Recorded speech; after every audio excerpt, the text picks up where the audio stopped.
Right. As you can see at the top, in the top, we are now recording. Okay, so I'm going to open in prayer. I'm just going to ask for a little bit of help and assistance by saying a little prayer, which is our tradition, because we are a religion in the same way. We are a Christian religion. So if you'd just like to join me. Great Spirit, Divine Creator, Mother, Father, God, we come to your footstool and we ask for your golden chain of protection to be around each person, the families that they represent. And as we sit here, we ask that our friends and loved ones, guides, guardians, inspirers and helpers join us this night to prove survival of life beyond death. We hope that Alan and I will be able to communicate between the two worlds and that everything that is done tonight is done in truth, light, love and according to thy will. Amen. Okay. So, Alan, I'm going to make you go first. I'm going to make you go first. I thought you might. Yeah. So would you like to pick somebody and I will unmute them? Well, I've got to go to that little girl in pink. Amy? This little girl in pink. Hold on, let me unmute her. Who's with her? Well, I assume right, are you there, sweetie pie? Yeah. Okay, nice big Oh, there boy. you are. There you go. Let nasty Alan come to it. Oh, is she mean? I'm a nasty. I'm so mean to him. Go on. Are you two sisters? No, you're not. She wishes. Now, Amy, because while you two are sitting like that, I know there's an elderly woman standing in between you both. So is that your mum? My mum. It could be. Yeah, but you're her mum. Yeah, yeah. So this is your mum standing in the middle. Oh, yeah. But when your mum was here, was she quite an independent, strong woman? Yeah. Agree. Because I don't think she was one of these women that would ask everyone to do everything for her. No, she's independent. So she was quite organised, but apparently she liked to look nice and smart, hair done and all that kind of things, which was a ritual to her. Yeah. And she keeps laughing because she wants to know why haven't you followed her in her tradition. But she says it in a nice way, not a nasty way. Yeah. But are you, Miss Pink, are you Amy? Yeah, I'm Amy. So did you know this lady as well? Because she's putting her arms around your shoulders at the moment. Yeah, I did know her. Because she seems incredibly proud of you in what you've achieved, about how you've had to grow up so fast, so quick. And apparently she says you do look like her a bit. Younger years, of course. Because if you look at a photo of your gran and look at a photo of you, she says that there is a slight resemblance. He looks the same as you and your mum. Yeah. So you could be like the Beverly sisters, all three of you together. You'd be like a singing trio. But your gran, I think she's been in the spirit world now for a little while. I don't think donkey's years, but she's been over there a little while now. Yeah. But according to what she tells me, she needed to go when the time was up. Because I think she was suffering quite a lot. And she found it very difficult to cope and handle things that were taken away from her. Yeah. Does that make sense? Yeah. Amy, have you changed your glasses at least 3 times over the last year? Yeah, you keep breaking them. Yeah. Well, she can't understand why you break them, because they're supposed to be on your nose, not anywhere else. But she also keeps laughing that you're quite particular in the kind of style that you like to wear. You couldn't wear these pebble-dash big giant ones where you could get window wipers that go across the glasses. And she says that as a young, what are you? Are you 18? Yeah, I'm 18. Oh, you are, because you said that you're 18 now. But you're quite a mature girl for 18. Would you agree? Yeah. Yeah. But are you also considering or thinking of doing some study work somewhere along the line? Because she keeps telling me that you want university. Yeah, now I am. Because she seems to feel that you want to achieve so much in your life compared to other family members that didn't. So you actually want to make something of your life. Yeah. But Oh, who's that? Right, Lynn's don't you entered the you carry on doing what you're doing, and I'll control room. everybody else.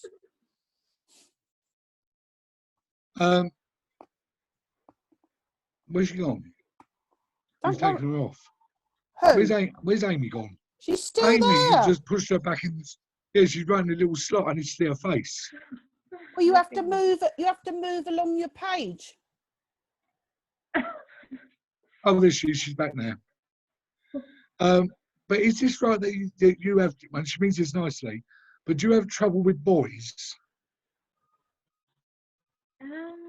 Because she keeps laughing and says you've not met the right one yet, but you will. I'm with someone at the moment. Well, she says boys are like bottles of wine. They've got to mature and they've got to be nice. Because you don't want you going out with some common old slob or anything like that. She wants you to make sure that he's a nice young man you're with. But she's more interested though in your studying and you making something of your life. But she also keeps talking about you travelling as time goes by. Yeah, I do want to She go. keeps waving this passport over your head at the moment and say you're going to go to many places. Yeah, I would love to. Well, she says, hold on to the love and make your dream come true, because you will actually do it. Because you two actually support each other so well.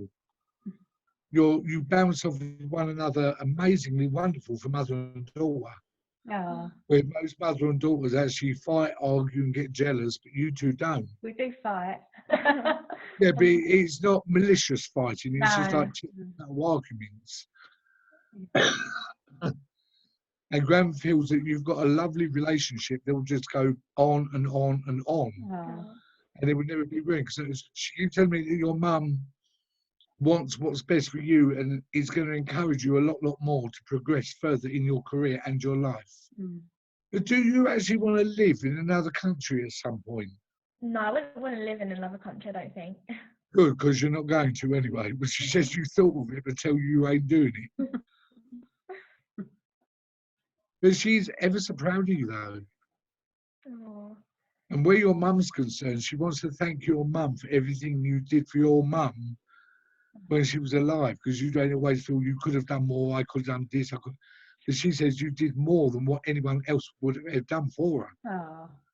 And you look like your mum as well. You've got a touch of your dad, but you do look like your mum. Yeah. Which she says is good looking like her, but not good looking like your dad. But she seems to feel that you two were very close. And that close bonding has never gone, because it's still there now. Yeah. And she wants to thank you for talking to her and telling her that you love her and that you miss her even now. Oh. Because she does listen to you when you're mumbling, and you still get a little bit emotional every now and again when your mum's around, and you do know when your mum's around. I don't know. Don't know if I do. No, she don't. Oh, apparently you should do.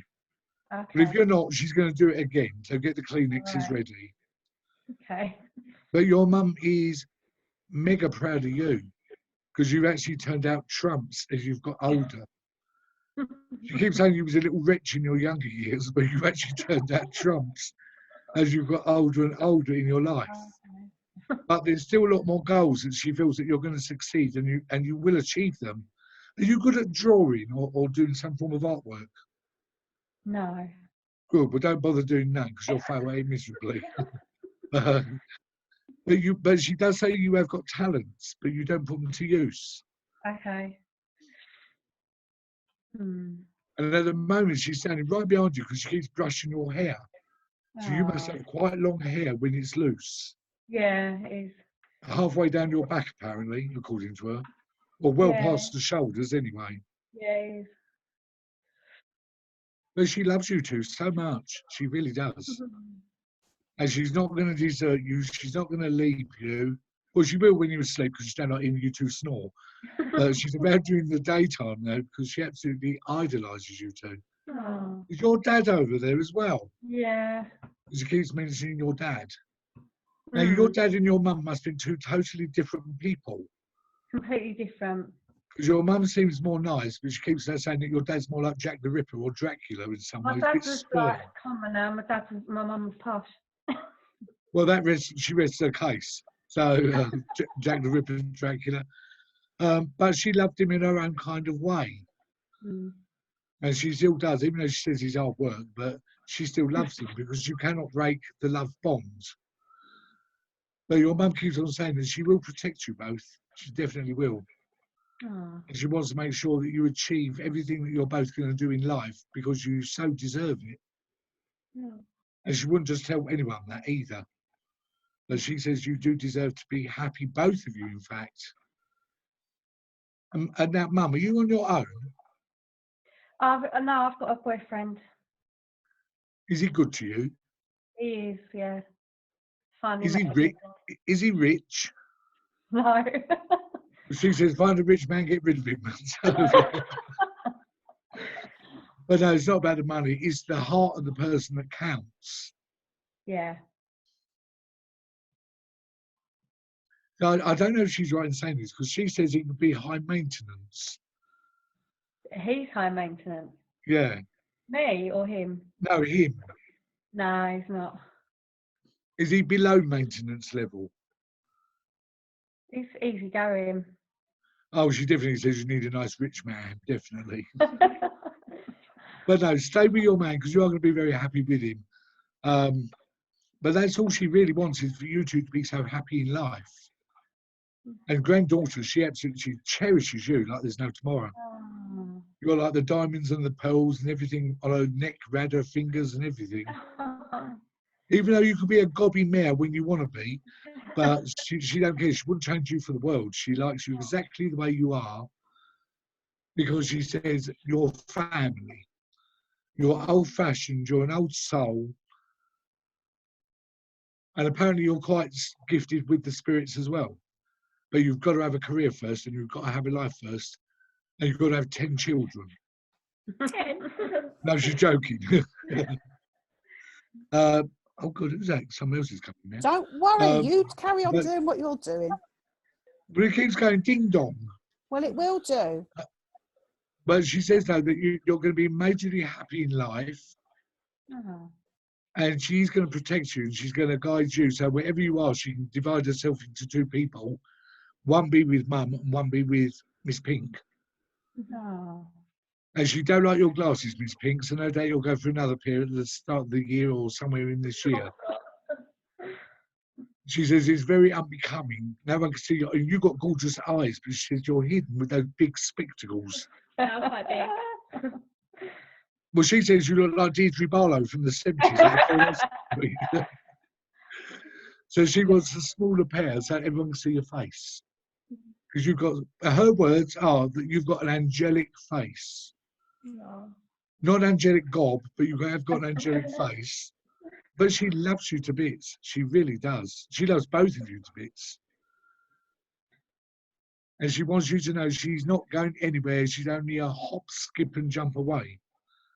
So still keep thinking about her and talking to her because she's never not going anywhere. We will.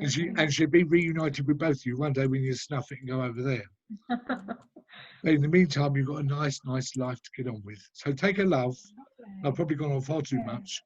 But she loves you two so much. She really does. That was lovely. Thank you. Yeah, Okay, pleasure. ladies, I'm going to mute you now. Okay. So, Oh, we've got 13 now. right.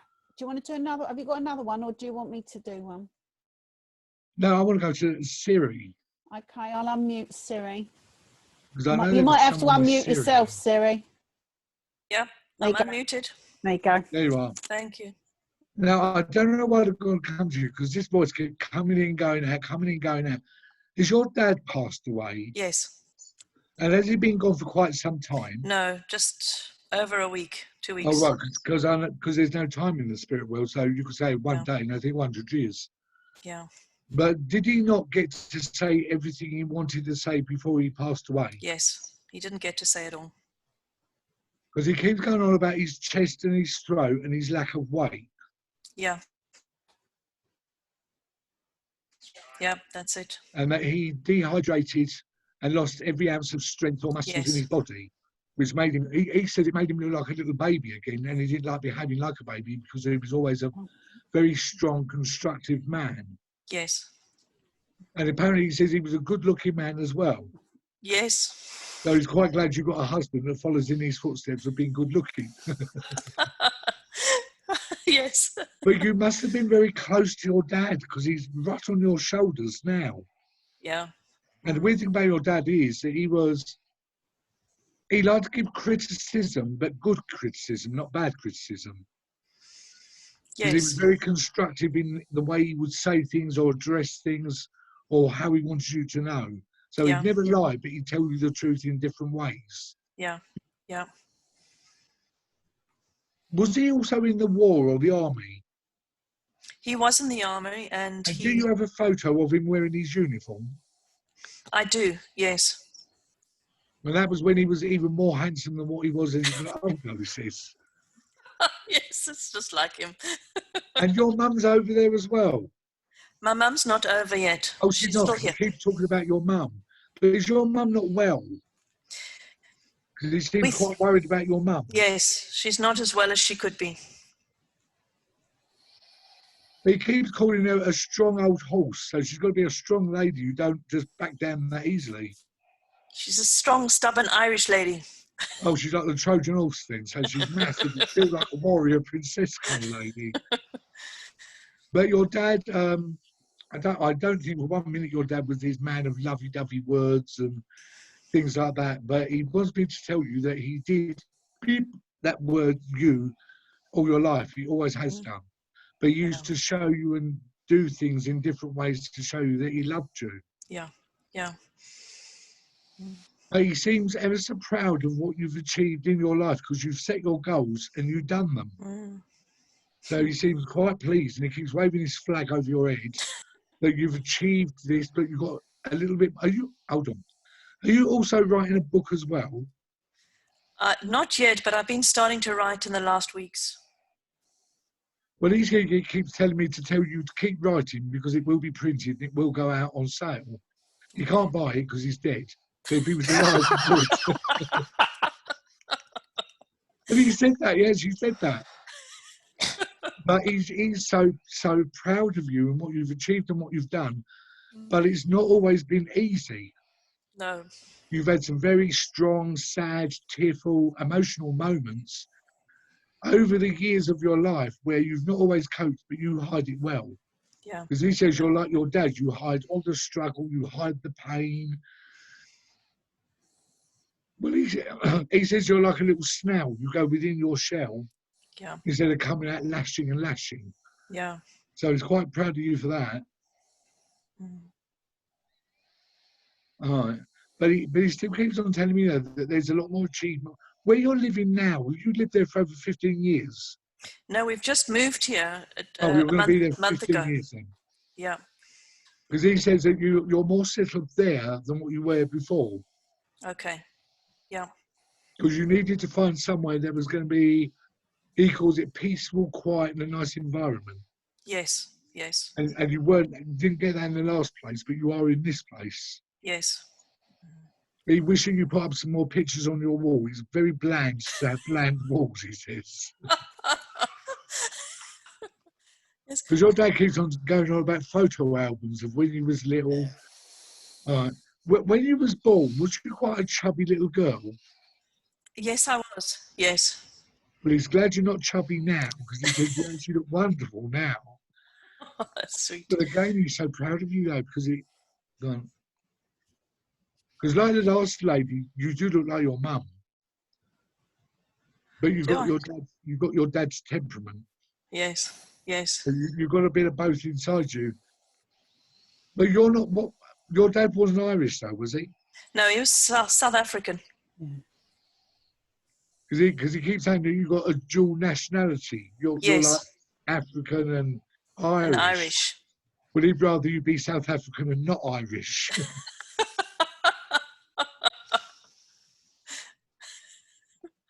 All right.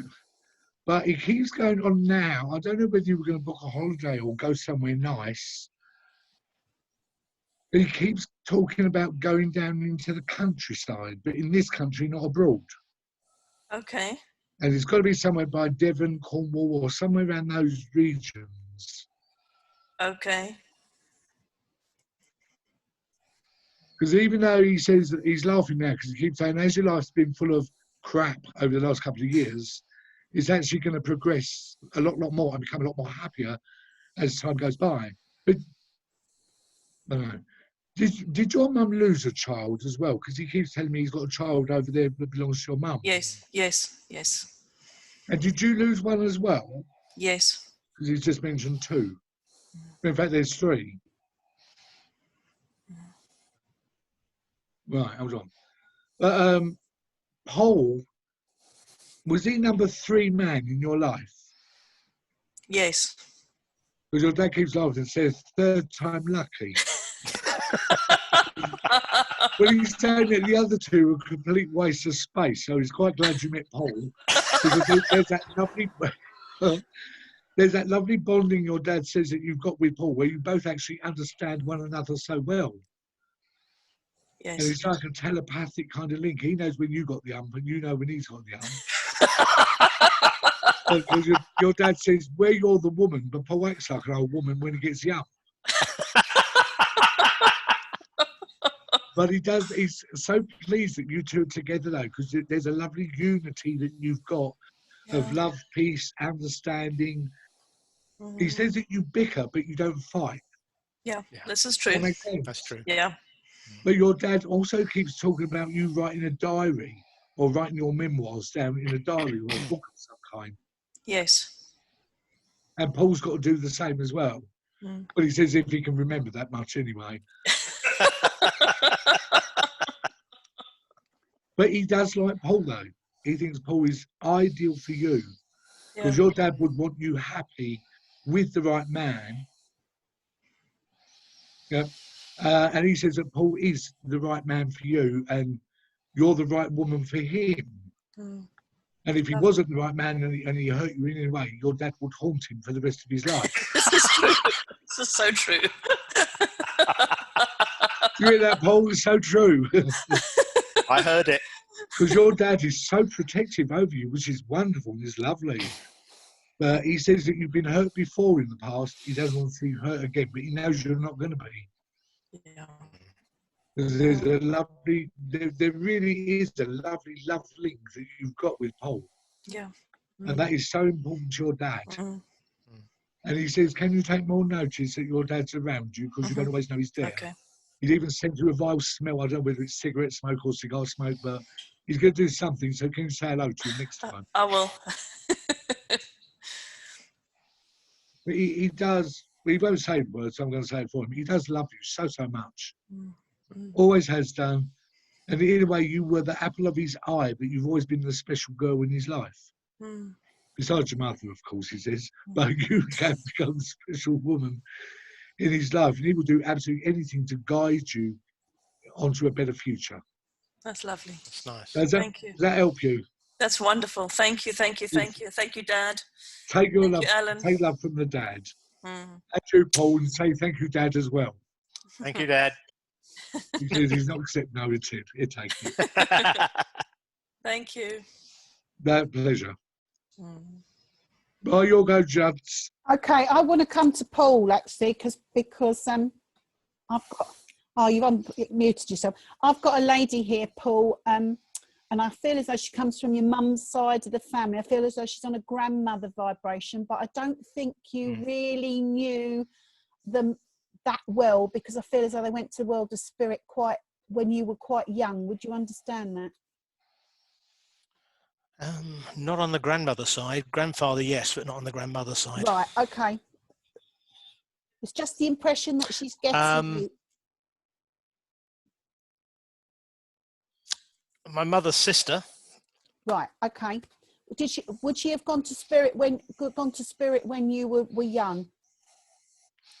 When I was 18. Right, yeah, okay. Because as this lady comes forward, I just feel as though there wasn't a bond, there wasn't this knowledge. But I've got if it's your mother's sister, I've also got your grandmother here as well because I've got 2 ladies. In fact, I've got 3 ladies. So would I be right in saying there's your mum in spirit as well?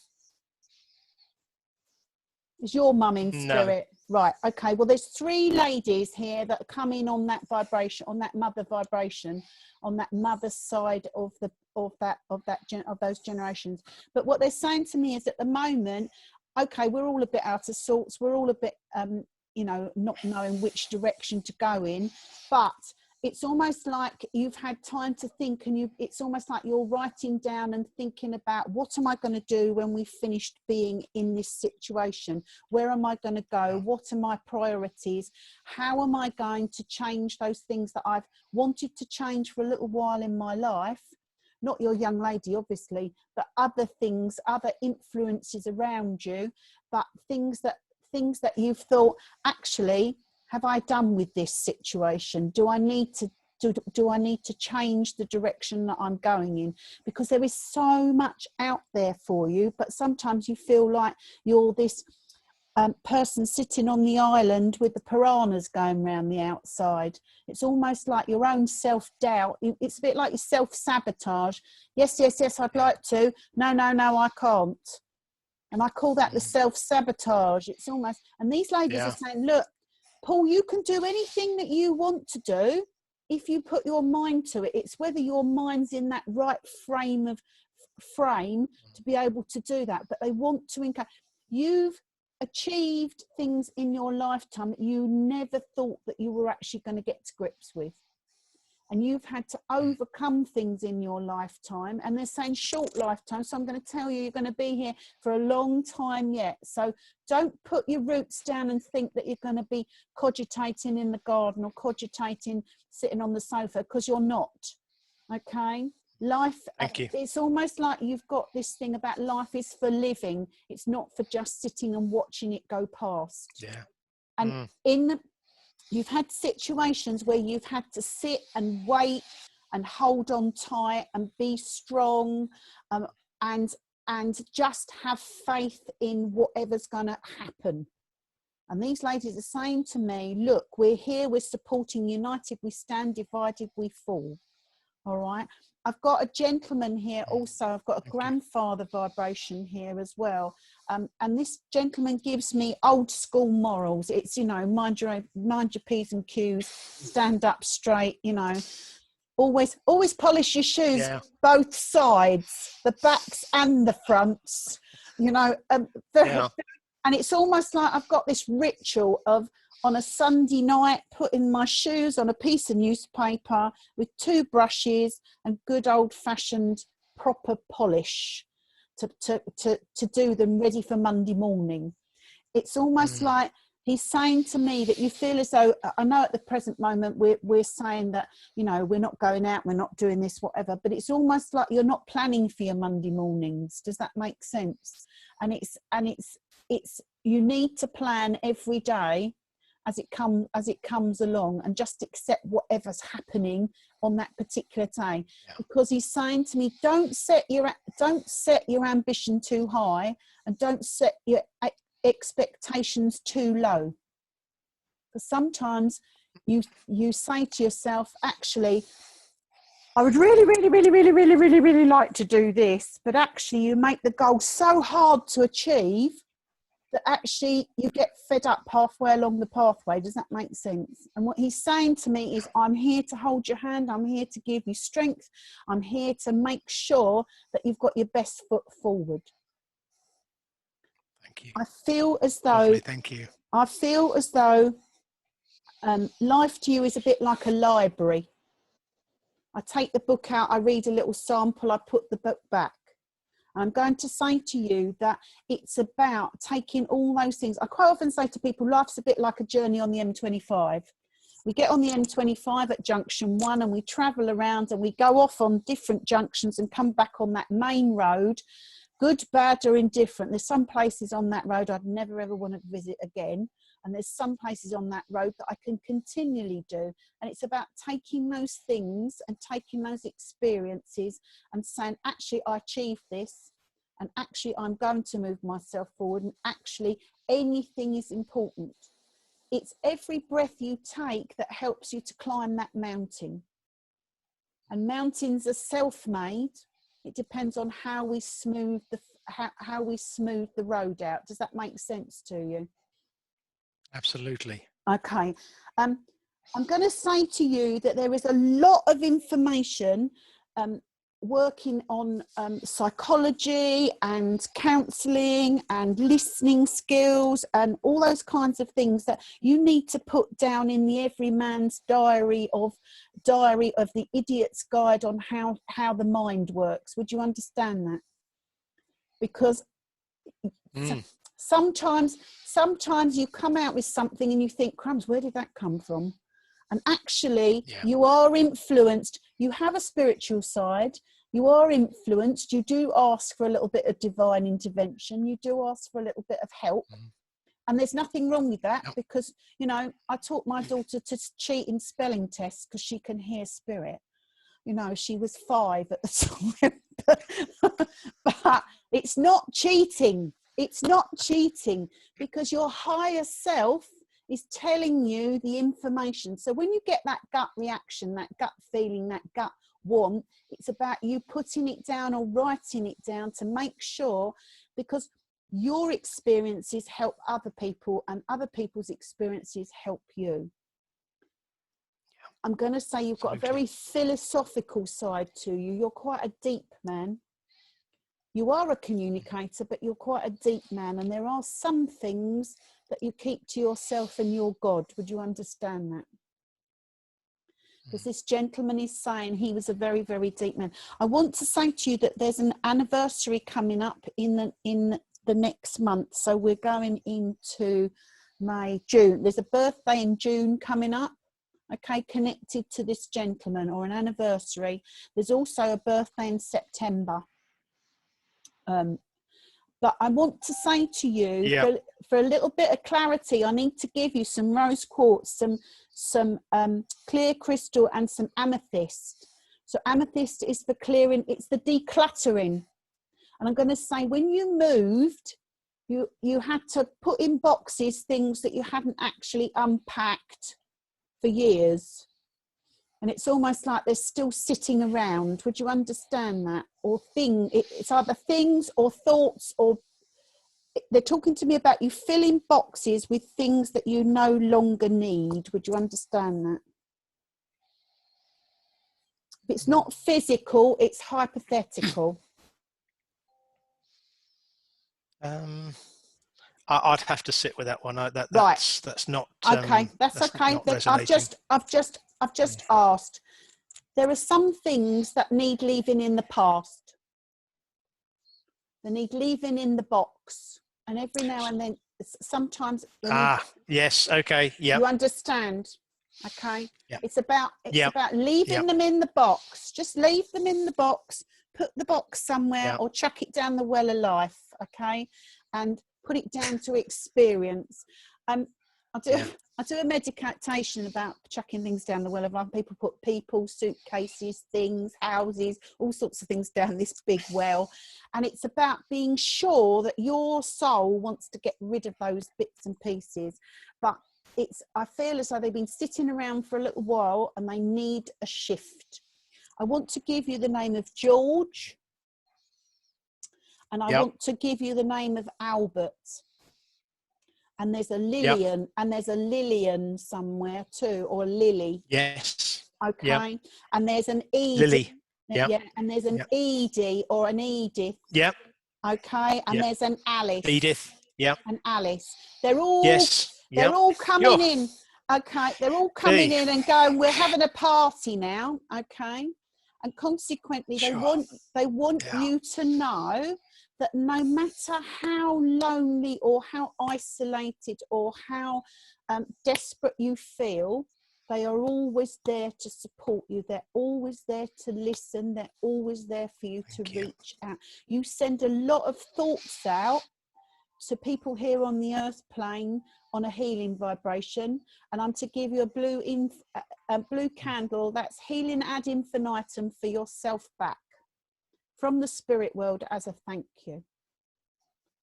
Paul, you're a really nice guy. They're saying don't change just just have more faith in yourself. Look in the mirror every day and say, I believe I can achieve, and every breath helps me climb the mountain. And I'll say God bless to you. Thank you, Judith. God bless. It's a pleasure. I'm going to mute you back again now. Yeah. Okay. So do you want me to do another one, Alan? What? Do you want me to do another one? Well, yeah, I done too. You ain't getting away with it. All right. Can I? Who's ringing? Egg and chips? Can Probably, I? yeah, but I'm Yeah. not answering. She's boring Can me. I unmute Ange? Let's unmute Ange. Ange, can you unmute yourself, darling? There you go. Hello, good evening. Good evening, my darling. Okay. You look a bit worried. It's all right. I'm not going to divulge anything that... I'm not going to tell them all your secrets, all right? Although I've got... Oh, that's good then. No, I'm very different to Alan. I'll do it very subtly. Okay. I have a lady here on your mum's side of the family, and I've also got a lady on your dad's side of the family. So I've got a grandmother on your mum's side of the family. But I just don't feel as though you knew her very well. Yeah. Does that make sense? Because she's not standing very close to me. She's a bit of a prickly customer. Okay, but I've also got a grandmother on your dad's side of the family, and she's right up smack up close to me. Would you have known her? Yeah. Yes. What I thought. Yes. And you've got pictures. Yes, Got pictures of both of these ladies. Okay, and they're a bit like Hinge and Bracket. They're completely different. One's a little sort of short and dumpy lady, and one looks as though she's been swallowing lemons. Okay, your nan on your dad's side's telling me the other one used to swallow lemons because she's got this screwed up wasp-like face. Okay, so I'm not going to let her insult her, and I'll just leave her there for the minute. But I feel as though they're definitely fun. Now, this little lady that I've got here, okay, from your dad's side of the family, is telling me that you know, on the outside, we see this very vivacious young lady that, you know, I'm okay, I'm fine. But actually, you've got the biggest suit of armour on that anybody could, you know, you live in a castle, okay, you brick yourself up and your heart chakra is as closed as closed. Now, I'm not going to go into what, I'm not going to go into why, okay, because that's not fair, all right? But what I'm going to say to you is, sometimes we protect ourselves, okay? And what happens is we shut the door so tight that we forget. So if you build a castle, you have to remember to put a drawbridge on it, because how can I have anybody come across it and help me if I haven't got a drawbridge to let them in? Does that make sense? Yeah, sure. And yeah, absolutely. And the other thing is, when we put a suit of armour around ourselves, we've got this big flap for our heart. We can open it a little bit and test the waters. It's not got to be say that we've got to be up the aisle, married, all the rest of it, all the conventional things. Because this lady was a very conventional person. She's saying, you know, old morals, but she's saying to me, I can't judge anything, because she's saying life is very different. Is it you that suffers from the indigestion? Or was it her? No. Would you understand? Because I want to suck peppermints. All right. It's like I've got this problem with my tummy where every time I get upset, it gives me that little bit of you know, agitation, and I want to suck a peppermint. She's given me a bag of extra strong mints in a little paper bag, or in mint imperials. Maybe that's what she's suggesting to me, because I do have Crohn's disease. I do. Right. Well, that's what I'm saying to you. Have you got a bit of indigestion? Yeah. Okay. So maybe a little bit of natural remedies. You know, things that I'm not allowed to recommend natural remedies. I have to say, you have to take medical advice for your Crohn's disease, but peppermint oil will work as well. Okay. Oh, because that's the law. That's the law. That's the lawful bit. I'm not allowed, because I'm not a medical practitioner, but An extra strong mint or a polo or some peppermint oil will help you, because you do get very distressed. And she's saying she watches you there in your distress, and it makes you that much more distressed. Somebody around you has a little bit of eczema, because I can see them itching. That there's like a dry patch. Can I say that somebody around you has this little dry patch and they keep scratching? Would you understand that? You might not have seen them for a little while, but you'd understand where I am. And it's the same thing. It's like your Crohn's and their eczema. Oh my God, yes. Does that make sense? I've only spoken to them today. Well, there you I've go. only spoken to that said person today. Oh my God. So I'm going to say to you, you need to both look into, there's very conventional drugs out there, no problem at all. But actually sometimes the alternative creams and things, they may work in the same way. Your nan was a bit of, I'm going to call her an old witch. All right, in the nicest possible way. She always knew everything. She was a member of the Curtain Twitchers Society. Okay, she knew. That's what I like to call them. She had a handbag with everything with it, bits of string, bits of paper, toffees, all sorts of stuff in it, and she'd carry it around like it was her precious gift. All right, and she's saying to me, you need to be careful with your belongings. Sometimes you're a little bit scatty. Okay. Would you understand that? You don't make sure that your bag's zipped up or your purse is tucked away, or you mislay things. She's saying to me, you mislaid a set of keys for about 2 days. Would you understand that? Yes. Well, she had them in her apron pocket. She's telling me she'd nicked them. All right. Because she's saying to me that you keep asking, please, I want to see somebody, I want to do something, and you get the odd little twitch here and whatever, and then when she comes or when she gets near you, it's almost like you're doing Yvette Fielding. You go, oh my God, I can't do this. All right, yes. All right, I've got the heebie-jeebies. I can't do this.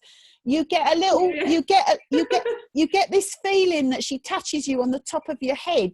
Would you understand that? It's like somebody is like, okay, because she's just doing this on the top of my head. She's itching me on the top of my head. And you get a little tickle on the end of your nose too. She's so close to you, Ange.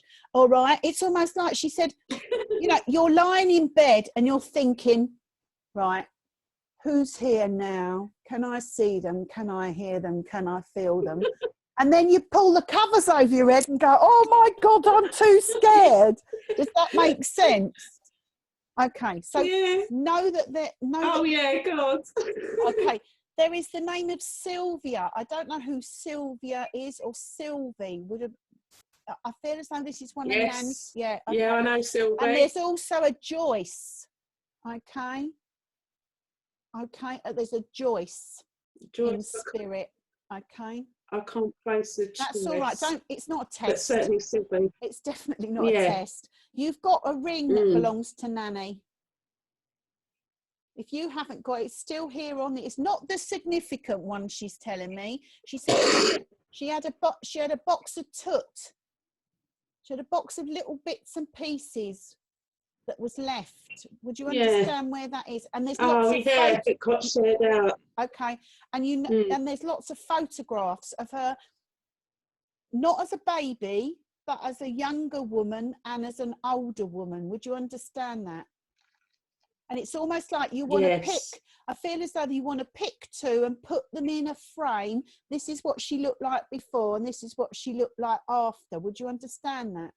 Yeah, before and after, Because there's also pictures of Grandad, but I don't feel as though he was a very big, she's saying better not say too much about him. Does that make sense? He was quite a formidable, he was quite a formidable character. Okay. He was there and he made his mark. Okay. But he wasn't necessarily, she's saying he wasn't necessarily the most scrupulous of people. He always had his fingers in some pie or another. Would you understand that? Okay. All right. Not quite, but again, it's something I could ask. Right, I was yeah. lucky enough to have my great-grandparents at a young age, Right. so... Okay, I'm going to say to you, all right, oh, I've got an Edie for you too. There's an Auntie Edie. They're on that great-grandparents. Yeah, I think I can take that. All right. Yeah. And there's a Minnie or Millie, Millicent. Would have been Millicent, but would have been known as Millie. Again, that's something I'd have to research. Right. And I'm not going to get away with this. And Jack. Somebody's going, Jack. Okay. But I feel as though that's on Mum's side. Okay. And Uncle Jack. All right. I want to give you a birthday in January. All right. Of somebody. Yes. Okay. There you go. See, because I asked for birthdays you'd recognise. January. Yeah. Okay. And I want to give you a birthday in August. Yes. Okay. I'm to give you some chrysanthemums. Somebody used to grow flowers in their garden with sweet peas, chrysanthemums, carrots, runner beans, all that kind of stuff. But they're the pom-poms. They're not the spiky ones. They're the pom-poms. All right. And I know you mean. You know who I mean. And they're saying to me, just remember, you never walk alone. You never walk alone. Does that make sense? I've got that tattooed on my arm. I've got there you never go. walk alone, and my children. You never walk alone. You've always somebody there to hold your hand. And although you feel, my darling, very lonely at times, and we all do, because at this time it's terrible, okay? But just remember that they're always there. You can always talk to them, all right? Even if you can't, and sometimes you do hear things. Somebody rings a little bell. Somebody rings a little bell somewhere. Would you understand that? You hear this little bell or a little. It's like. I do, but I think I'm hearing things because I'm partially deaf as well. So well, do you know what? The best clairaudience are deaf. The best clairvoyants are blind. Because you can't, if you can't hear it with your normal ears, what are you listening to? You're listening to the world of spirit, and spirit are always there to whisper, and it'll be in your deaf ear that you hear it, because that is you've asked for your truth. I'm to give you, in the name of Rose, I'm to give you pink roses, okay? Somewhere there's pink roses are significant. And I'm to tell you, you never walk alone. And I'll say God bless to you. God. Thank you so much. Bless you, darling. I'm going to mute you now, sweetie. All right? Right, Alan, you're back. Right. I'll go to Sam Tompkins. Hello. Hello, darling. How are you? Hello. I'm all right, thank you. I don't even know why I want to come to you, but I do. Okay. Well, I kept getting this lady's voice in my ear telling me to go to Sam. Oh. It was a bloke, which would have made my day. But but she kept talking about you all the time. I don't have the foggiest idea who she is. Okay. I know she's connected to you in family. Oh. Right. So it could either be on your mum's side or your dad's side, or I don't know quite yet. But this lady is not what you call a big built woman. She was only like a little small framed lady. And she kept iterating, she had problems with her hips and her legs. And her speech was not as good as she got older. I don't know. No, I don't either. She kept going on about Sam. Right, we're just waiting for Ellen now.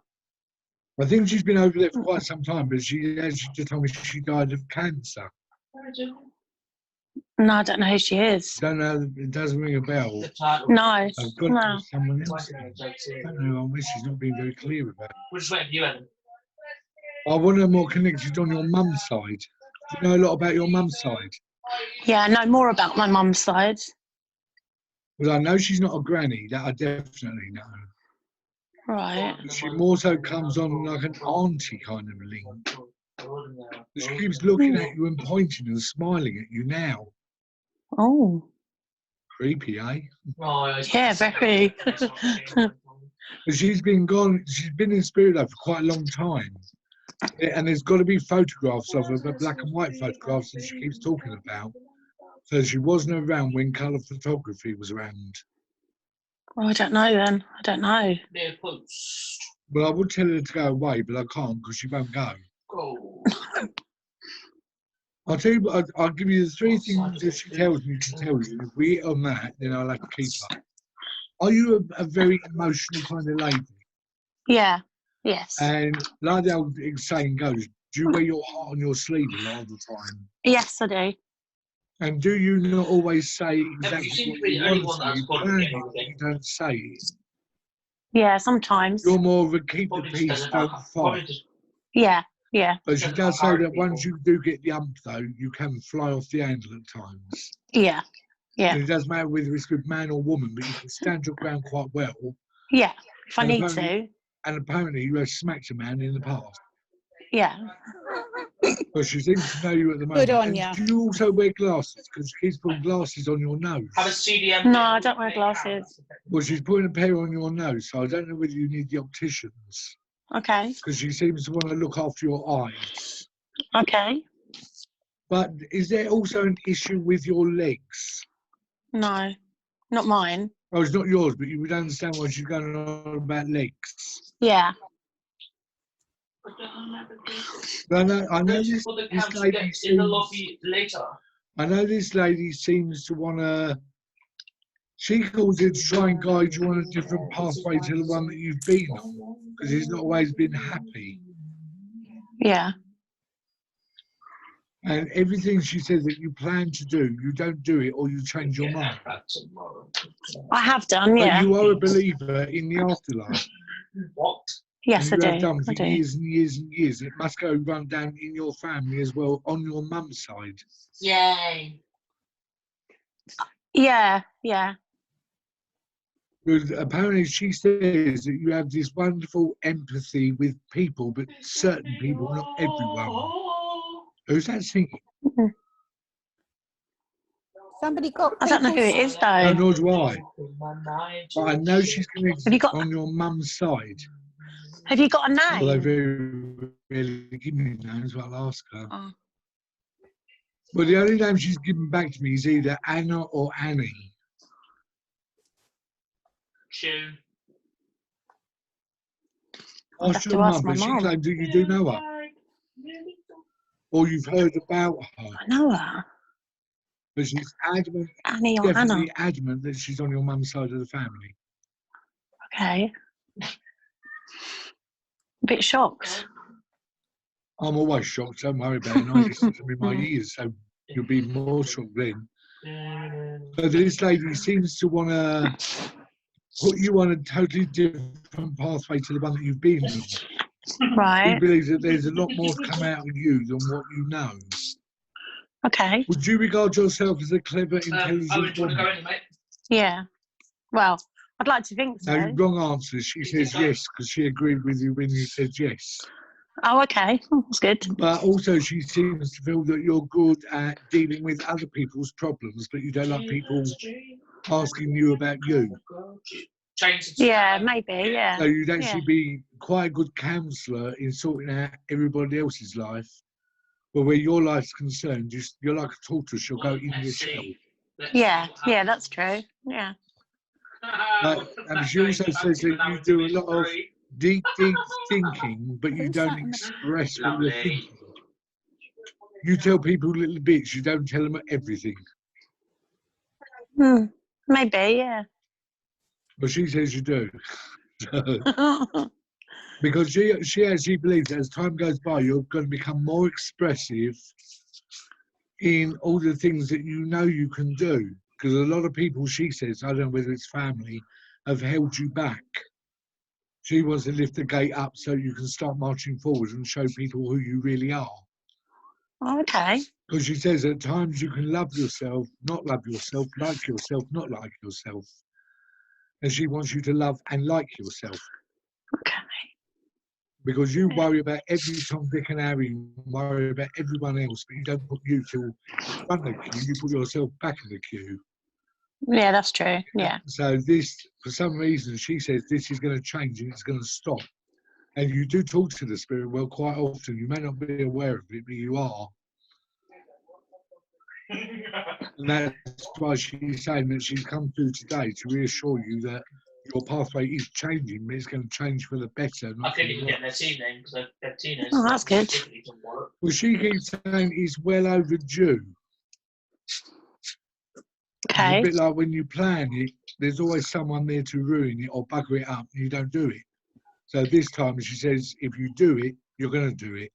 No one's going to be sticking in front of you to make you change your mind again.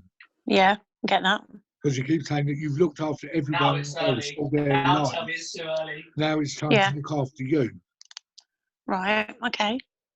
And do you actually like dancing as well to music? Come on. Yeah, I love it. Can you feel She it? keeps calling you a disco Can you queen. feel it? Right. But she loves it when you're this disco queen because not very many people actually see you in that kind of character mode. Can you feel it? Right, yeah. So, and she wants people to know that you do love music, you like dancing to music. Oh, yeah. It's a bit like going around your house Yeah, with get the music control, blast pal. and dusting, but having a good old jiggy around at the same time. Yeah. And she wants to see you do that more. Okay. But do you ever go to the countryside at all? Because now she's changing, keep going on about coastline, countryside. Not really, no. Well, I don't know if you know anyone that's got a caravan or a mobile home or something like that, because she keeps talking about you going down to one. No. Well, wait for it. I did. Oh, you did? Right. Well, wait for it to Yeah. happen again. Oh, no. This was years ago, not recently. Well, recently, or as time over the next year or so, you're going to find someone that does own one, and they're going to offer you to go down a week or weekend or whatever. Yeah. Take the offer. Okay. Come on, Because the way Owen, this, take him the way right, this darling. lady sees it is that she doesn't want you trapped in four walls all the time. Okay. She wants you out in fresh air, out in countryside, out down by the coast, and being the real you. Wah, wah, wah. Okay. Because even now she keeps offering you a great big box of Kleenex tissues. Because inside emotions run high sometimes, Mm. and she wants the emotions to stop. Like, And I don't know why, because she keeps talking about a younger man or someone that needs to go clip round the ear. you're out of here. A younger Oh. man. Yeah, someone younger that needs to go clip round the ear. Oh, just take it from top. How young? Oh, I don't know. Middle 20s, early 30s. I don't know. Well, you'll find out, and it's someone in your Fuck family. me, Anyway. look at this, mate. Okay. Prime Barcelona. Like you have got a nice Now life and a nice pathway to look forward to, but she's going to encourage you to do this. Right, okay.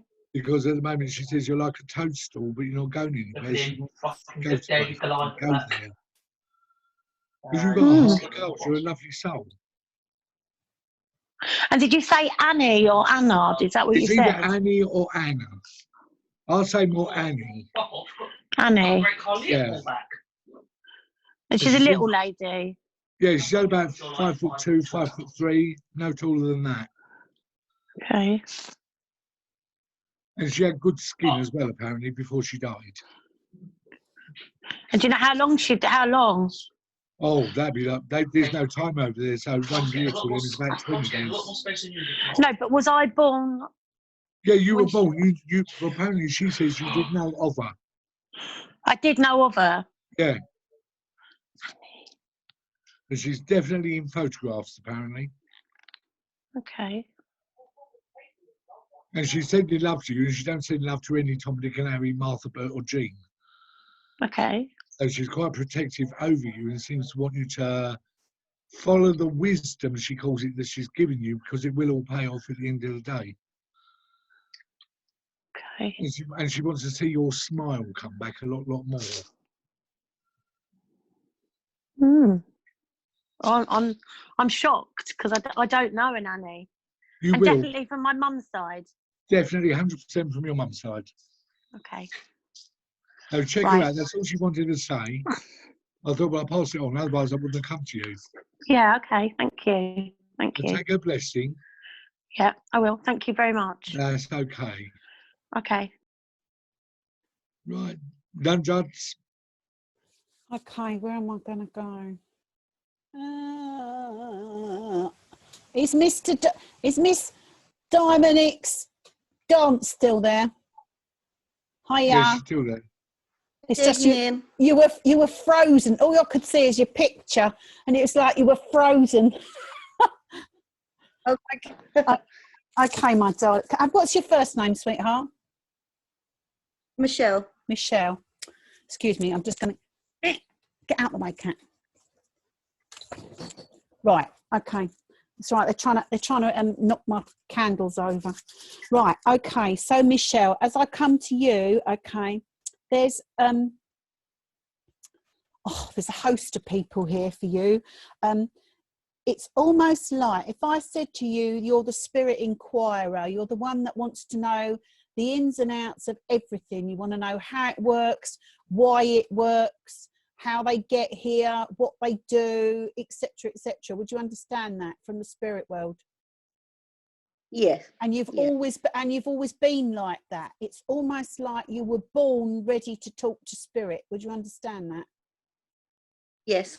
Because I feel as though ever since you were a little girl, you've seen spirit, felt spirit, heard spirit, and it's almost like you didn't fit in with everybody else. Does that make sense? Because not everybody else could do exactly the same thing. It's almost like you were born ready with that extra ability to be able to feel and hear and see. Does that make sense? Yes. Okay. Yeah. And actually, if I'm going to say to you, you were born old. Does that? I know that sounds silly, but it's almost like as a little girl, you've got younger as time has gone on, because your thought pattern, you've learnt to let go. You've learnt to not be as restricted. You've learnt to. It's okay to be me. Does that make sense? Because I've got a grandmother here, or a nan from mum's side of the family, okay? And I feel as though this lady was quite a matriarch of your family. Would you understand that? Yeah. It's like the boss, all right? And you miss her. You've got a lovely photograph of her, and you talk to it regularly. Does that make sense? Yeah. I say to people, if you're missing somebody, talk to the photograph. You might not get an answer. You might think you're batty, okay? But it's the most natural thing that people do. We were all born with the ability to hear, see, and feel. It's just whether we choose to be able to do that. Does that make sense? And she's saying to me, there's lots of things in your short lifetime that have given you, it's almost like you've climbed the Himalayas many times. And it's almost like every time you think you've got to the end of it, you've been slapped back down again, and you think, why me, why me? All right. It's made you a very, very, she's so proud of you. She is so, so proud of you. She's saying to me, it's made the girl stronger. It's made you strong. You come from tough women. Does that make sense? They've never had silver spoons. If they did have silver spoons, they didn't know where they came from. They were acquired, but they weren't given to them. Nothing's ever been given to you. Would you understand that? But there's been a situation recently where you felt as though things are starting to turn for the better. And you've got to trust your gut feeling. You've got to trust yourself. Does that make sense? Because it's only you that can make those decisions. In lots of other ways, it's almost like you've got to drive your own horses. You've got to take the reins up and drive your own horses. People quite often ask us, when am I going to get my home? When am I going to find the right man? When am I going to this? It's not down to spirit world. It's, am I standing at the bus stop waiting for the right bus? Do I need to change where I'm going, or what? Do I need to go in the opposite direction just for a change? Even though it might seem harder, sometimes the harder path is the better path. And what she's saying is, we are here holding your hand. We are here clearing the pathway. She was somebody who would have got down on her hands and knees and scrubbed the floors. All right, and she wasn't frightened of. It's almost like I want her doing 4 or 5 jobs, or having people do 4 or 5 jobs, and just putting, you know, I've got her with old-fashioned pennies. You know, it was pennies. It wasn't pounds. It was pennies. And she's saying to me, whatever we did, we made. And you've done exactly the same. Whatever you've had, you've always, you know, you've always looked after the pennies, because the pounds will look after themselves. Does that make sense? I've got the name of Jim or James. Would you understand that? Yeah. Okay. I've also got the name of Frank. No. Oh, might have been known as Frankie, but I don't know whether it's a male or a female. But she's just called. She's just going Jim or James, Frank or Frankie. And there's also a Nell. Definitely James. Definitely James. There's a Nell or a Nellie too. Would have been known as Nell. Could have been Elizabeth, known as Nell. Okay, but she's just calling out these names. She's just telling me, you do. She said to me, you listen. You. She was very bossy. Would you understand that? It's like if whatever she said went. She's giving me a big steak and kidney pudding. All right, and I feel as though it's, you know, in the day it wasn't filled up with meat. It was filled up with veggies and whatever, and little tiny bit of meat, but good. She's saying good gravy, and lots of thick pudding pastry. And she's saying it filled, you know, it warmed the cockles of my heart. She said we didn't have a lot, and she's saying to me, you need to look after yourself, and you need to make sure you're eating properly. Does that make sense? Yeah, yeah. Because she's saying to me, yeah, it's all well and good thinking. She's saying to me, you're beautiful as you are. Beauty is in the eye of the beholder. You've got to look in the mirror and tell yourself you're beautiful. Because once you feel you're beautiful, you'll be beautiful. Does that make sense? You've had a lot of knocks, and it's a hard lesson to do. All right, but she's saying to me, you're beautiful. You were born beautiful, and you are beautiful. She wants me to give you roses. I'm to give you yellow roses, okay, and I'm to give you the peace roses, the ones, but they're yellow, but they've got a pink tinge around the edge. Would you understand that? And I'm also to give you the moonshine roses. I'm to give you the big purple ones. There's a memory of somebody's garden where there were lots of rose bushes were all a bit, you know, higgledy-piggledy and wound in together, but it's almost like it didn't matter. It doesn't matter, it's the smell. But you get a smell of perfume sometimes where there isn't any perfume. Would you understand that? Yeah, well, yeah. Okay, because that's her little signature. That's her signature. She's saying, I'm leaving you all these signatures. She's left you feathers. You keep finding feathers. Okay, you keep finding little stones. You think, where did that come from? Okay, she said, I couldn't make it any more blatant. All right, but what she's saying also is there's another lady in spirit. Would I be right in saying there's an auntie in spirit, a younger, one of her daughters? Yeah. Okay, because she's saying to me, I've got auntie with me as well, and she's also saying to me that there's a couple of, she's got 2 babies. I'm not saying they're yours, but 2 babies. I feel as though they belong to the family. She's got 2 of them, babies that didn't touch the earth plane but went back to spirit. So you might not know, but you might have to ask. Okay. She's talking to me about you looking forward and going forward. She wants you to have her knees up. Now, I know we can't have her knees up now, okay, because of all the rest of it, all right? But she's saying to me, in the old days, we'd have had her knees up. So they'd have all played the piano. We'd have had a few drinks. We'd have had some jelly deals and some pie and mash, and we'd have all got a bit squiffy. She's talking to me about a port and lemon. Would you understand that? It's almost like she's giving me a little thing of porter and lemonade, port and lemon. All right. She's saying, have a little drink. She loved. Sorry. She liked gin. She likes. She loved her gin. She's a gin queen, woman after my own Yeah. heart. All right.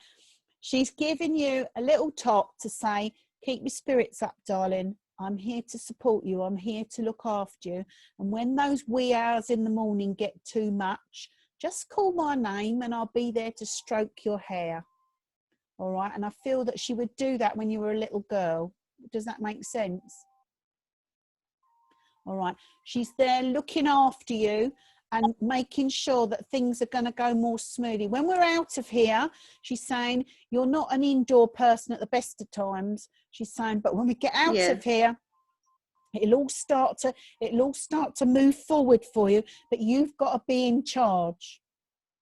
You've got to be in charge. She's now coming on my voice. So I'm going to say to you that when she passed her spirit, there were things that were left unsaid that she couldn't say because she was a bit too choked up with whatever she passed her spirit with. Would you understand that? But she's trying really hard here. If I was doing a physical trance demonstration, she'd have tried to speak out of my mouth. All right, and as you can hear, my voice is changing. Okay, and what happens is she's sitting in my space. That's how close she is to you. Okay, and she's saying to me, I'm trying to get my words out. So you're to wipe the tears. You're to stop crying. All right, I haven't gone away. I'm only in the next room, and it's only the width of a net curtain away. And I'm going to say, good night, sweetheart. God bless you. Oh, thank you, Judith. It's a pleasure. Right. Your turn, Alan. Right. I want to try your friend Amanda. Oh, should we unmute Amanda? Mandy, can you unmute yourself, darling? Now be gentle with her because it's her first time. I can't be gentle. There you go. Oh, you there, Amanda? Yeah, she's here. Oh, right. Now, I might get this right, I might get this wrong, because the voice is only very, very faint, so I can't exactly hear precisely what he's saying. I'm going to try and hazard what he's getting at, because I know there's a spirit man standing behind you, and I don't think it's your dad. Is your dad still alive? Don't know. Well, I know it's not your dad, but it's definitely a male voice that I've got. And he's quite a strong built kind of male person as well. I know he's got to be family related somewhere. But he's quite tall. He's maybe about 5'10", 5'11" in height. He's a very broad-shouldered person. And his face is very solid as well. He looks very regimental, but he might not be. But he's got that kind of face that you wouldn't forget. Mm. And I know he was ill for quite a long period of time before he died because he wasn't an attention seeker. In fact, he would do more or less of look after himself or take care of himself. But as time went by, he couldn't actually look after himself anymore. And listening to his voice now, I know he's getting a lot of exasperation because he keeps holding around his throat to catch his breath every time he's talking. So I know he must have had either an oxygen mask or something like that before he passed away. He's quite a proud man, I know that. And he seems to me like he's more old school than modern school. But he keeps on looking down at you, but he's not glaring at you. He seems to be, is a calming influence that he's got on his face. But he keeps on saying, though, that you've not had an easy passage in life. You tend to put on a brave front, a brave smile, a brave laughter, but no one really knows what you've gone through. Does that make sense? Yeah. Because he keeps saying that you could write a book about your life and people would actually be quite shocked if they read about all what you've gone through, what you've had done to you, and apparently the people that have either picked on you when you were younger or bullied when you were younger. Does that make sense as well? Because even while he's standing by you, he has got his arm on your shoulder, or his hands on your shoulder, in more of a comforting kind of way, not an angry kind of way. But he seems to want to let you know that you are being looked after by the world of spirit, and you have been. But you've actually felt so alone in your life and so alone at times. But he calls you the entertainer because you have a face like the two faces of the clown, the smiling one, then the one with the tears. Well, that's you. And he says you've been like that practically all your life. And I know you got a doggy because I saw your dog earlier on. But he calls you an animal lover. So it can't be just dogs that you like. You tend to like all different kinds of animals like bunnies and sheep and things like that. But he calls you a good-hearted, warm-hearted girl, but you punish yourself. For some reason, he can't understand why you keep punishing yourself or going over in your mind of what went on in the past. Does that make sense? Yeah. Because he seems to want you to draw the line and make your life a lot more content and a lot more happier. I don't want to be rude, but did you put on a lot of excess weight years ago? Yeah. But you're not so big and heavy now. Because he says that you've reduced. Yeah. And he seems quite pleased that you've reduced. Because 9 times out of 10, he says you look in the mirror and go, instead of actually smile at yourself.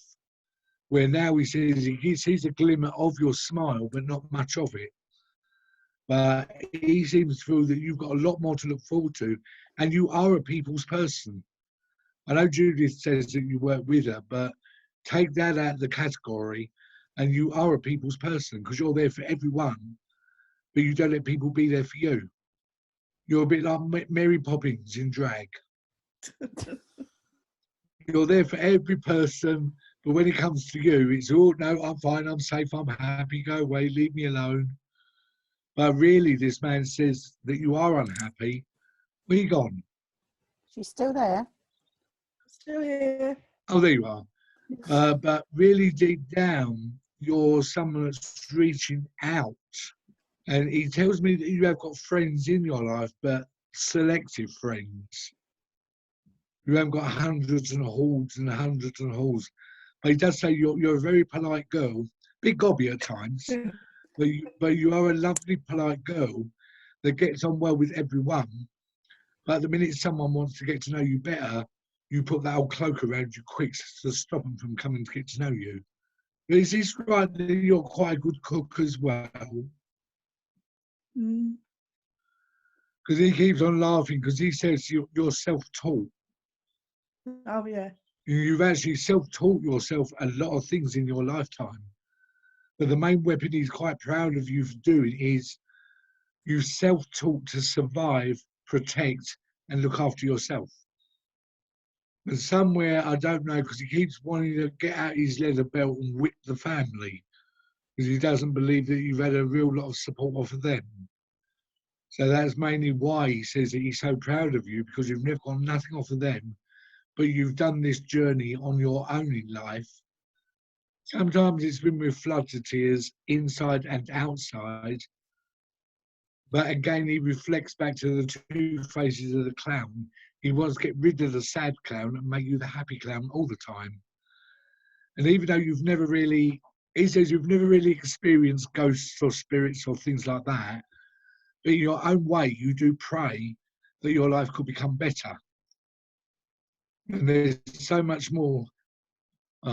There's so much more that you want to achieve or you will achieve in your life.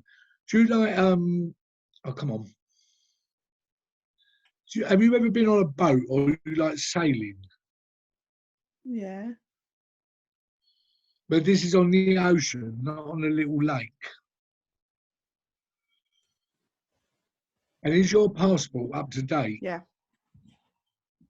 Because he reckons that you're going to need your passport at some point when this virus is over, obviously. And you're going to go overseas because he wants you to unwind. Have you been to Mexico? No. I don't know if it's a place you ever want to go to, but he keeps going on about Mexico. Not to do the dancing or sleep in the afternoon with a hat and sand around your feet. But he wants a bit more excitement in your life. And apparently he says you've got quite a good singing voice as well. Even though you say, no, I have no school like a cat. But he believes that you've actually got quite a nice voice.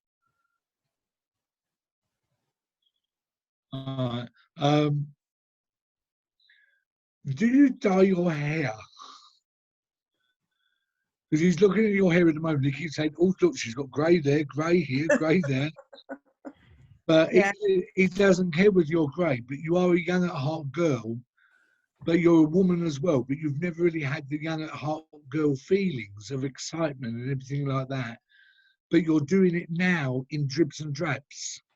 Yeah. But he's going to speed up your life a lot more so you can experience laughter, fun, excitement, but not be afraid. Are you on your own at the moment? In this room, Yeah, yeah. but you are with someone. Yeah. And you're married. Yeah. Have you got children as well? Yeah. Have you got two? No. How many you got? One. Now he says two. So I don't know whether you lost one, Yeah, I did. but then you got two. Which he says he's over there with them and he's growing up quite nicely now. They're going, like years ago though, did you suffer from some form of depression and anxiety?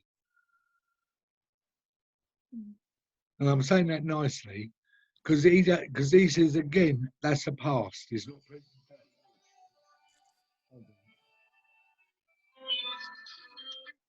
Chloe, I'll call you back. I'll call you back. I'm busy at the moment. All right, see you later. That was my niece. He wants you to experience fun, laughter, excitement, because you are an old soul. So you've learned a lot over the years of different subjects, different things. And you're a homemaker as well, apparently, because everything you've done in your home, you've chosen it, you've made it work. And he believes that you're a fine, fine woman. You're a good-hearted woman, but he wants you to pat yourself on the back a lot more. Because your husband pats you on the back, your son pats you on the back, and you just think they're being friendly. But he says they're not, they actually love you. You've got a lot of love around you, but you find it very difficult to accept pride.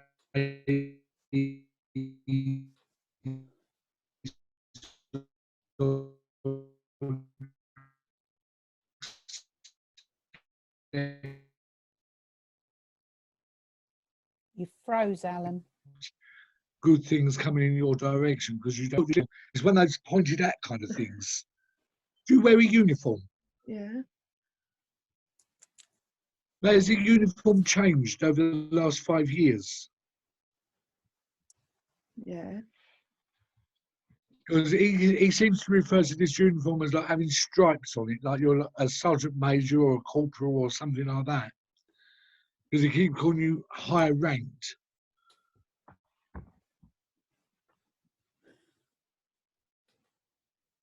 In your scout, you are a scout person, are you not? Have you climbed the ranks in your scouts? Not really. Well, he says, why not? Because he says you're a clever, educated woman. You take responsibility, you act responsibility, and you're a good organiser. So something where stripes on the old arm is going to come around next year, and he wants you to take it. And he says if you don't, he's going to slap your legs. Not literally. But he'll slap your legs because you deserve so much more than what you're getting at the moment. And have you got a granny that's passed away as well? Because this woman keeps coming in with a bag of curlers and brush, and she seems to want to do your hair. And it's the old-fashioned roll, you know, that you roll up in it and you stick the clips in. She keeps on doing your hair now, so suddenly you look like a Hilda Ogden, different version, of course. She's put all these curlers in, she put a scarf over your head, because she keeps on saying she wants you to feel pretty, be pretty, but love yourself a lot more. And even though Granny keeps on saying she's sorry, because she should have been there for you more than what she was, and she wasn't. So she wants to know, will you forgive her? Because even though I think your gran had a rather difficult life, or difficult parts of her life, she keeps telling me that you had it worse. So now her and this man want to make it up to you by showing you that you are worth gold, not just pebbles. Does that all make sense? Yeah. Yeah, now go on. And do you actually ride a bike or a push bike? Because Granny keeps bringing in a bike. I don't know whether it's an exercise bike or one that you ride. Yeah. But she keeps laughing and says, tell her to get her bum on it and start pedaling. All right. And have you also recently either got a new wardrobe of clothes or changing the style of your clothes? Yes. Because Granny wants to pick you up, brush you up, and your hair's still in curlers. But she's not putting a lot of makeup on you because you don't like a lot of makeup. Because she says you don't like looking like a clown. You'd rather look like a woman, a decent, delicate woman. And she's not even painting your nails either. So she says you're going to look the nice girl, not the tart, but you're going to look the nice girl. Right. And have you been married for over 10 or 12 years? And is there a celebration coming up soon? Because you put this party out on your head. Yeah, a couple of years' time, yeah. Well, according to her, that's going to be a big celebration, but one you're going to enjoy. And I don't know if you've ever tried Bucks Fizz, because she keeps going on about Bucks Fizz, and she's passing you a glass of it now. Oh, bless her. Because she says she wants you to enjoy, hold on, she wants you to enjoy, have fun, and let your hair down, which apparently, according to her, you're going to colour it again, but a different colour. She says that blondie look doesn't suit you, but a nice mahogany, she says, will actually suit you because you've got lovely complexion. Oh, and apparently you have wonderful cheekbones as well, on her side of the family, not your dad's. Yeah. Oh, in fact, most of the family on the dad's side are quite ugly, she says. So you don't want to look like none of them. No. She says you take after her side more, definitely more so, dear, she says. That's my nana. But she loves you so much. And she's actually hugging the life out of you now. I can't see her because I just hear their voices. But I know she's telling me that she's hugging you so tight that she doesn't want you to be unhappy anymore. What? Oh, and apparently you have a nice collection of different knickknacks of jewellery as well. And you're a collector of different rings, bracelets, necklaces and things like that. But would you have something of hers? Because she keeps passing you a ring. Well, she says that's for you. So you can pass it down in generation or you can keep it for yourself. All right. But she really is mega proud of you. She is so, so proud of you. But she wants you to be proud of yourself. Because the road's not been easy at all. You've hit wall after wall, brick wall, fall down, brick wall, fall down. She wants you to blast that wall and carry on walking with your head held high. And do you know anyone called Susan living? Yeah. And do you know a girl also called, I think she said Andrea? If you don't, remember I said the name, because apparently Granny says that you're going to meet some new people, exciting people, but people that are on your wavelength. Because Granny says you've got a very strange wavelength because you don't always hit with people straight away. You study, analyse what they're like as a person. So God knows how you got involved with Judith, but there you go. No, really. But your Granny says new people are going to come into your life, which you will enjoy. I know. And you've got a garden as well where you live. Yeah. Have you got a barbecue thing out there? Yeah. Is it a gaslit one? Yeah. Uh-huh. Well, she reckons you're going to be using it soon for sausages, burgers and buns and everything else. She's saying it's time for celebration soon. And you don't need a birthday, an anniversary or anything like that to have one.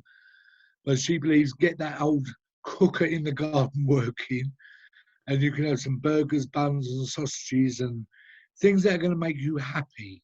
And she don't want you getting drunk either because you can't take your drink. So she wants you to be very minimal. She says orange squash or lemonade will do her nicely. But this woman absolutely is besotted. And she's so excited that she's actually got the first chance to talk to you.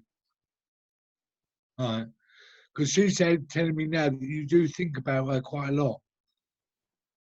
And if you must have some lovely little photos of her as well, which she says that you do look at every now and again, not all the time, but you do look at them every now and again and wish that she was alive or wish things that could have been different. Well, she said she is alive, but just in another dimension of time, so she's not dead. Well, oh, she said she's better looking now than she's ever been. She didn't like being old.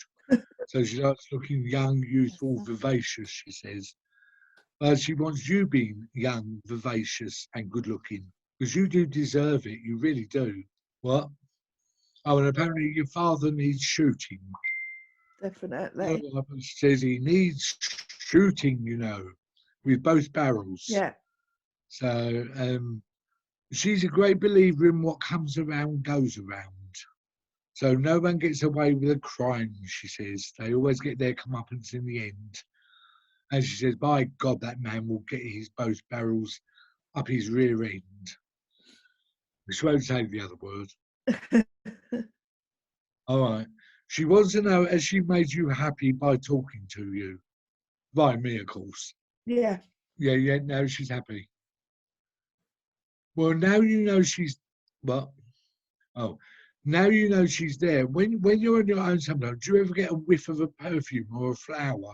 Yeah. And wonder where it comes from? That's your gran. So when you get it again, say hello to her.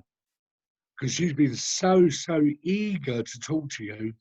And now she's got the chance to do it. You've just made her day. And the man that came in before, she actually pushed him out of the way so she could talk to you first. Because when she pushed him, he said, "What's your manners, woman?" She said, "Don't you call me woman. Get out of my way. She's mine." So she was more eager to talk to you and let you know she's there. She loves you to bits. And you are going to be happy. But drop the past. You don't need to remember the past anymore. She says the damage is done. She's now going to polish you up and make you a nice varnished woodwork. So does that help you? Yes, thank you. But she loves you so much. She really does. Oh, she says you're not going to get rid of her that easy. Because now she's around, you're going to find different smells or she'll move things around to say, hello, Gran, I know it's you. That's all she wants. But take her love, though, because she loves you so much. More than your mother did and your father did, apparently. She says that you're the granddaughter she should have had as a daughter. Because life would have been different. But in her eyes, she sees you as the daughter she never had, but she's got you now. So she says, never worry. Talk to her, tell her everything, but don't let it destroy your life. You've got a wonderful life to look forward to. What? Oh, you drive a car as well? Because apparently she says you're going to change your vehicle. Yeah, I'm looking now. But she said, make sure you're not ripped off. So make sure you take your husband with you when you choose the right vehicle, and it will be nice. She said it's one of those cars that have got fresh air coming on the inside. She said it's better than breaking wind, getting your own air that way. So, but your gran absolutely adores you. She really does love you so much. And she's actually quite pleased before she stops. She's actually quite pleased that you look like her in some ways. Younger version, of course, but you do look like your gran. So she knows you're going to turn up trumps and you will end up enjoying your life. She said if it kills her again, you'll end up enjoying life. But take her love, because she won't stop talking now. Did your gran ever know anyone called Peggy? Yeah. Because she's met up with Peggy, apparently. So she said, tell her Peggy says hello as well. But take your gran's love and the man's love, because he's still there, but she told him to shut up every time he spoke. She'd be quiet, but she does love you so much. So take her blessing. There you go. Thank you. That's all right. Right, I'm going to mute you now, Mandy. All right, darling. Right, okay, where am I going to go? I want to go to Claire down here in my right-hand corner here. So I'm going to try and unmute you. Don't look shocked. You've been dancing up and down on my screen all night with that lovely baby. That's Ange for you. That's Auntie Ange for you. Oh, Claire. Fine. So, are you Claire or are you Ange? Evening. Are you Claire? I'm Claire. Yeah, you're Claire. Okay, because that's what I was attracted to. I'm Claire. Yeah. Okay. Right. Okay. You've got a whole host. You've got a whole host of people here. Okay, and I'm just getting them to sort. You know, I don't know if you've seen the film Ghost, where Whoopi Goldberg sits at the table and they've got all the ghosts around the back, and they're having this argument. Well, that's what they're doing. They're going, I'm going first. She's going first. No, I'm not going to go first. No, you tell her this. You know what? I'm sat in my Sorry, say that again. I'm sat in my coat. Ange keeps saying to me, why are you wearing your coat for? I've literally had goosebumps all evening. Well, I can say, I said to Alan today, it's really weird because we don't know who we're going to get and what's going to happen. But I have been cold, like death cold all day since I got out of bed this morning. And you've been exactly the same. And the thing is, they've been working up because they knew that you're going to get a message. So what they do is they work up. I had to go to sleep in the... Now, the thing is, life for you is a bit like a battleground. And ever since you were little, okay, it's almost like I don't fit in here and I don't fit in there and I don't understand. I try to be nice and I try to do this and I try, whatever you do, it's like you get biffed. All right, and the literally, thing, okay, and I'm going to put it delicately, okay, because everybody else is watching, all right. So if you don't understand what I'm talking about, just say so. But I'll be as cryptic as I can, all right. I have two ladies here, okay. I've got a great grandmother and I've got a grandmother on your mum's side, okay. You look shocked. Yeah. All right. Now there's a photograph of these two ladies in their younger years together somewhere, standing together, and it's like they're standing at a garden gate in front of a hedge or something, like, you know, it's significant. It's in a significant place. All right. But what I'm going to say to you is, it's on my phone. It's on your phone. Well, even better proof, because I can't see your phone. All right. And the reason for the good thing. No, I got sent the good thing is, you see, it's got to be significant because they're waving it in front of me as if to say, you thick bitch, what are you doing? Like this, okay. So I'm just taking and I feel as though these ladies would have been these ladies would have been quite dominant in their own way because they needed to be, because they had to stick up for themselves. They had to be those strong women. They had nothing and they had to make something out of nothing. And in your life, you've had to make lots of things out of nothing. And they're very, very, very proud of you. Inside, you're like a little flower. Okay? You're like a little snowdrop. All right? Now, snowdrops are tough little delicate. Are you right, darling? Can I carry on? You can. I know. I'm just going to keep. I'm not going to bash you, okay? But I'm just going to keep going because then it gets their message across, okay? So you're like a little snowdrop. Snowdrops are under the ground, and when it's the hardest, toughest thing, they stick their little heads up. And they're these little beautiful, delicate flowers. And all your life, because you've been bashed about and everything else, it's like you're this delicate little flower. Oh my God. But you keep coming up and you keep, every year you give yourself another chance and you come up and you go, I just want to be me. I just want to be heard. I just want to be appreciated for who I am.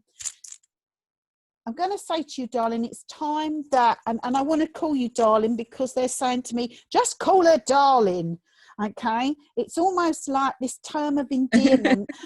I want to say to you, get those reins, drive that wagon, get that whip out and, you know, whip those horses and move them forward, all right? Because You need to be in charge. You've started to take charge of your life, but like the gentleman earlier, every time you go, oh, yes, I can, no, I can't. Yes, I can, no, I can't. It's all this self-sabotage stuff, okay? You build yourself up, you get to the top of the mountain, and you don't do it deliberately, but something, some person, some people go, what do you want to go do that for? What do you want to do this for? And then your brain goes, oh my God, am I doing right? Am I doing wrong? You've got to listen to you. It's time to listen to you. It's time to wear the big boots and kick anything out of your way that you need to kick out of your way. It's time to go, right, I'm getting in this on this horse and I'm going to ride it until I get to where I need to be for me. And I don't care whether it's right for you, but it needs to be right for me. Does that make sense? Yeah. Okay. These two ladies are so strong. Every now and then you get you're sitting on your own, and it's like you're filling up with energy. It's like plugging you into the mains. Would you understand that? It's like you get this overwhelming whoosh of energy, and then you get really cold, and then it's like you're something on heat. You've got to be doing this, and you've got to be doing that. It's like you go from one extreme to the other. Does that make sense? So you've either got lots of energy or you've got no energy. So what we need is the man with the 2 test tubes, okay? So in spirit, there's a little man. He's got 2 test tubes. He's got a full one and an empty one. But if we don't say, when we go to bed at night, please could you refill my test tube for the morning, and can I have a bit extra because you help other people as well. He doesn't know how much to put in. So some days he leaves it empty. Some days he fills it all up. Some days you're racing around like a lunatic. So it's all about putting the balance back in your life. You're a woman of extremes. Yeah. You either are or you're not. You're either up or you're down, or you're in or you're out, okay? And everything is, you analyse, double analyse, triple analyse, quadruple analyse. You like to stir it around and then rearrange it, okay? Just give yourself a break. Give your brain a break, okay? Give yourself a break. You've had to look over your shoulder for so long that you still think that there's somebody there. Does that make sense? All right. And completely. What they're saying, and it scares me. Yeah. And what they're saying, we are the only people there over your shoulder now. We are the only people there over your shoulder.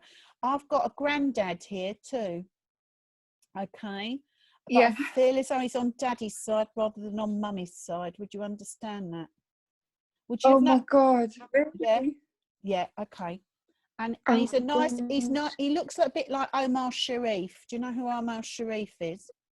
Okay. He was a lovely looking. I don't. He was a. Well, you look him up on YouTube or somewhere else. He's a gorgeous looking actor. Okay. He froze up a bit. Sorry. He's a gorgeous looking actor, okay, but he's from the he's from the old films, okay. He's from the old films, all right. He was Lawrence of Arabia, all right.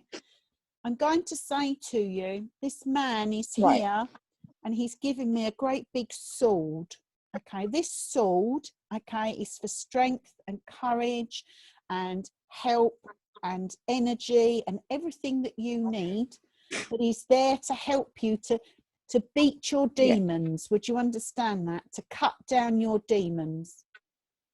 They're not just physical demons to you. They're psychological demons, and they're everything demons. Would you understand that? And what he's saying is, I'm here to hold your hand along with these 2 ladies, okay? And we're there to walk you forward along that path for as long as you need us. And the thing is, they're there for ad infinitum, so they're there forever. You get you get all sorts of little songs in your head. It's like you wake up with a record in your head, or you wake up with a song in, and you're singing it for days, and you're going, for God's sake, I can't stop singing this. It's like this tune going round and round and round and round and round and round. What I'm going to say to you, does that make sense? What he's saying to me, what they're saying to me is, find out what the tune is, look at the words and see what the significance is. Because sometimes they put things in our heads. On Sunday, I did the VE Day service, and I woke up for 3 days. I had Vera Lynn's song, We'll Meet Again. And then we had Abide With Me. And the thing was, at the service, we had Abide With Me, the hymn. So they already knew that there was going to be Abide With Me. So it's all those little things. You get troubled in the night, you hear things. Would you understand that? So just tell that. Like music has brought me to where I am. Yeah.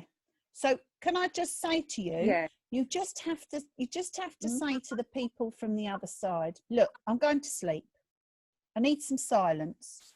Can you put me in a situation where I need to be in the silence, and ask them to help you with your sleep, ask them to help you with your energy. If we don't ask, they can't help us. It's not just, I was saying earlier that the spirit world is not the lost property department of British Rail. They don't just go, right, I've got an umbrella here, let's see who this fits. Okay, it's got to be your umbrella. So it's got to be, you've got to ask for things.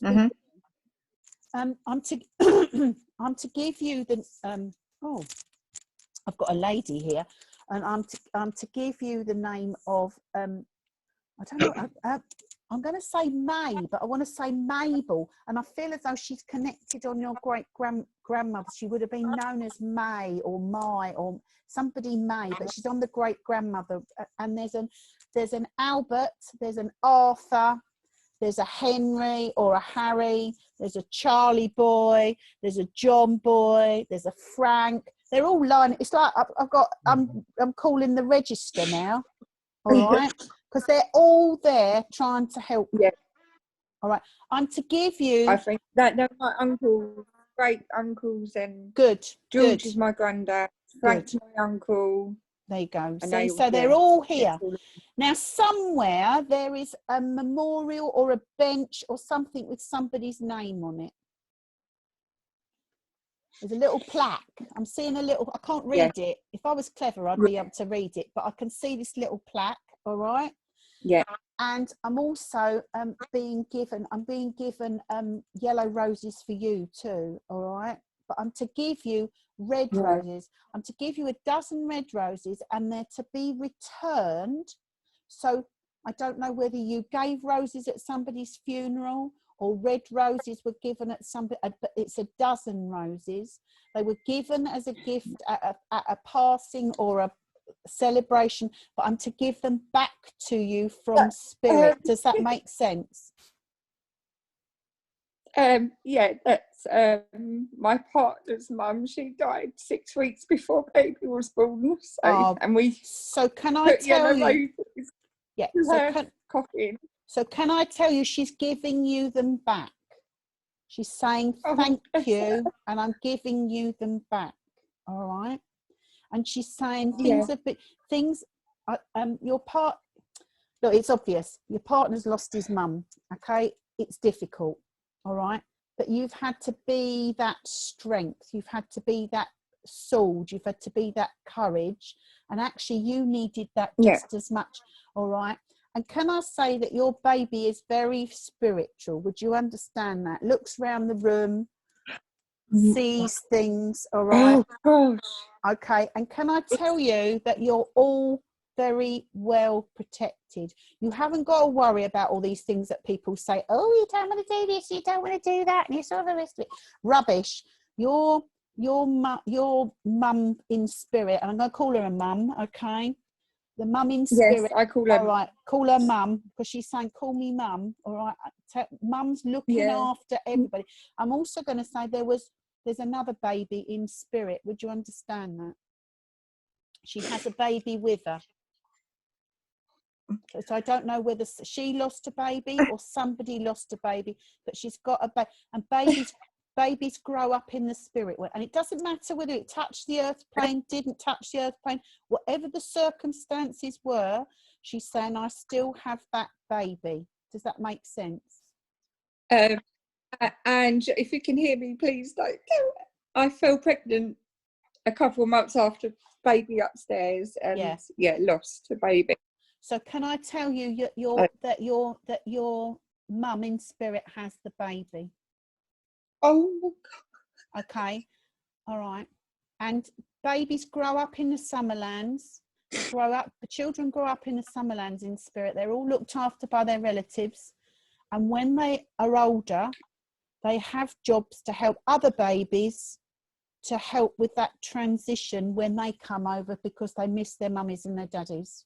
Okay, but that baby will always be a part of you, no matter whether it touched the earth plane or didn't touch the earth, or whatever the circumstances.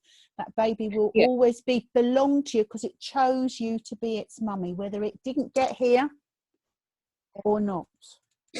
Okay, and is your baby a little boy? Yes. Yeah. Okay. Because little boy, and I'm going to say your second one would have been a little boy too.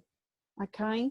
Because babies are very, very, little boys are very special. Girls are tough old but cookies, but little boy babies are sent to us for a reason. And can I say, when you first fell pregnant with the one you've got, okay, there was a little bit of and ahhing and ifing and butting, and then when he was born, it was all a little bit traumatic, and it didn't quite go as whatever, okay. But he was meant to be here. My God. He's meant to be here. Yes. And the reason he's meant to be here is because you're meant to be his mummy. Okay? You're meant to be his mummy. Whatever the circumstances, she's saying, whatever the circumstance, you're meant to be. Okay? And he will be, you know, you see spirit, heal spirit, and all the rest of it. You know, you've had that since you were little. Okay? But it's whether you choose to, your child will be exactly the same. He'll be a sensitive soul. He's a sensitive soul. Okay? He really is. He really is. Your granddad's saying he won't be a pansy. He's all right. He's okay. He won't be a softy. He's lucky. We're lucky to have brought him home. We had a lot. It was a traumatic birth. He's very premature. Was rushed to theatre, put to sleep, and he had passed. He's meant to be here. He's meant to be here, and you're meant to be his mummy. And your mum from spirit is holding on to the other child for you. So I'm going to give you a birthday in August, another one in February. Okay. Well, August is my baby's birthday. Well, there you go. You see. There you go. You see. And I'm to give you rose quartz, or a big piece of rose quartz. It's pink. Okay. But it's to give you that strength, that mother love, that strength, that dynamicism, because being a mummy has been quite traumatic for you, because it's completely different. Does that make sense? And can I say you're allowed? Oh my God. Can I say you're allowed to find it difficult, and you're allowed to? You've just got to give yourself permission to enjoy it. Does that make sense? And I can now, if you know what I mean. I know exactly what you. I know exactly what you know what I mean. I know exactly what you mean. Yeah, you don't have to. I feel a real mummy now. Yes, yeah. But he will never ever leave you. So don't fear, okay? And he's okay. He's being looked after. He was looked after before that, but he's being looked after. So enjoy enjoy your baby, but know that your other baby is very well looked after, and you're very well protected, and always will be. And I'll say God bless to you. Thank you so much. It's a pleasure. My pleasure. My pleasure to you. Okay, Claire. Thank you ever so much. It's a pleasure. Thanks. Okay, Alan. I got no more. You haven't got any more. Right, okay, we've got two. I've got these two. I've got two left to do. I've got two, yeah. Right, okay. best I be on my best behaviour then. Right, I'm going to come to Nicola first. Is it Nicola? Yeah. Hello, Nicola. I am. Okay, sorry you got stuck with me because all the voices in Alan's head have gone. So we'll see what I can drag out the woodwork. Right, okay. Right, you've been very patient, thank you. Oh, right, all right, let's have a little bit of a change of personnel. And I work with my grandma, so one puts them in, one pulls them out. So I've just had a change of personalities here. So I've got, I'm going to start on Dad's side. So I've got a lady that builds up on a grandmother, great-grandmother side on your dad's side, but you know more about mummy's side than you do about daddy's side. Would you understand that? Or is it the other way round? Well, this lady that you mentioned, she always comes. Right. So do you know what? They're bossy sometimes. And can I say to you that you get pulled on the top of your hair? It's like you get your hair pulled. Because she's just pulled my hair. She's mean. She's just pulled my hair. But you get poked and pulled and all sorts of things if you're not going in the right direction sometimes. It's almost like, but she would have been like that when she was here on the earth plane. She didn't mean anything nasty by it. She just would encourage people to go in the right direction. And she was such a wise old bird, okay, that she'd seen it, done it, got the T-shirt and everything else. Would you understand that? Because of the life that she had.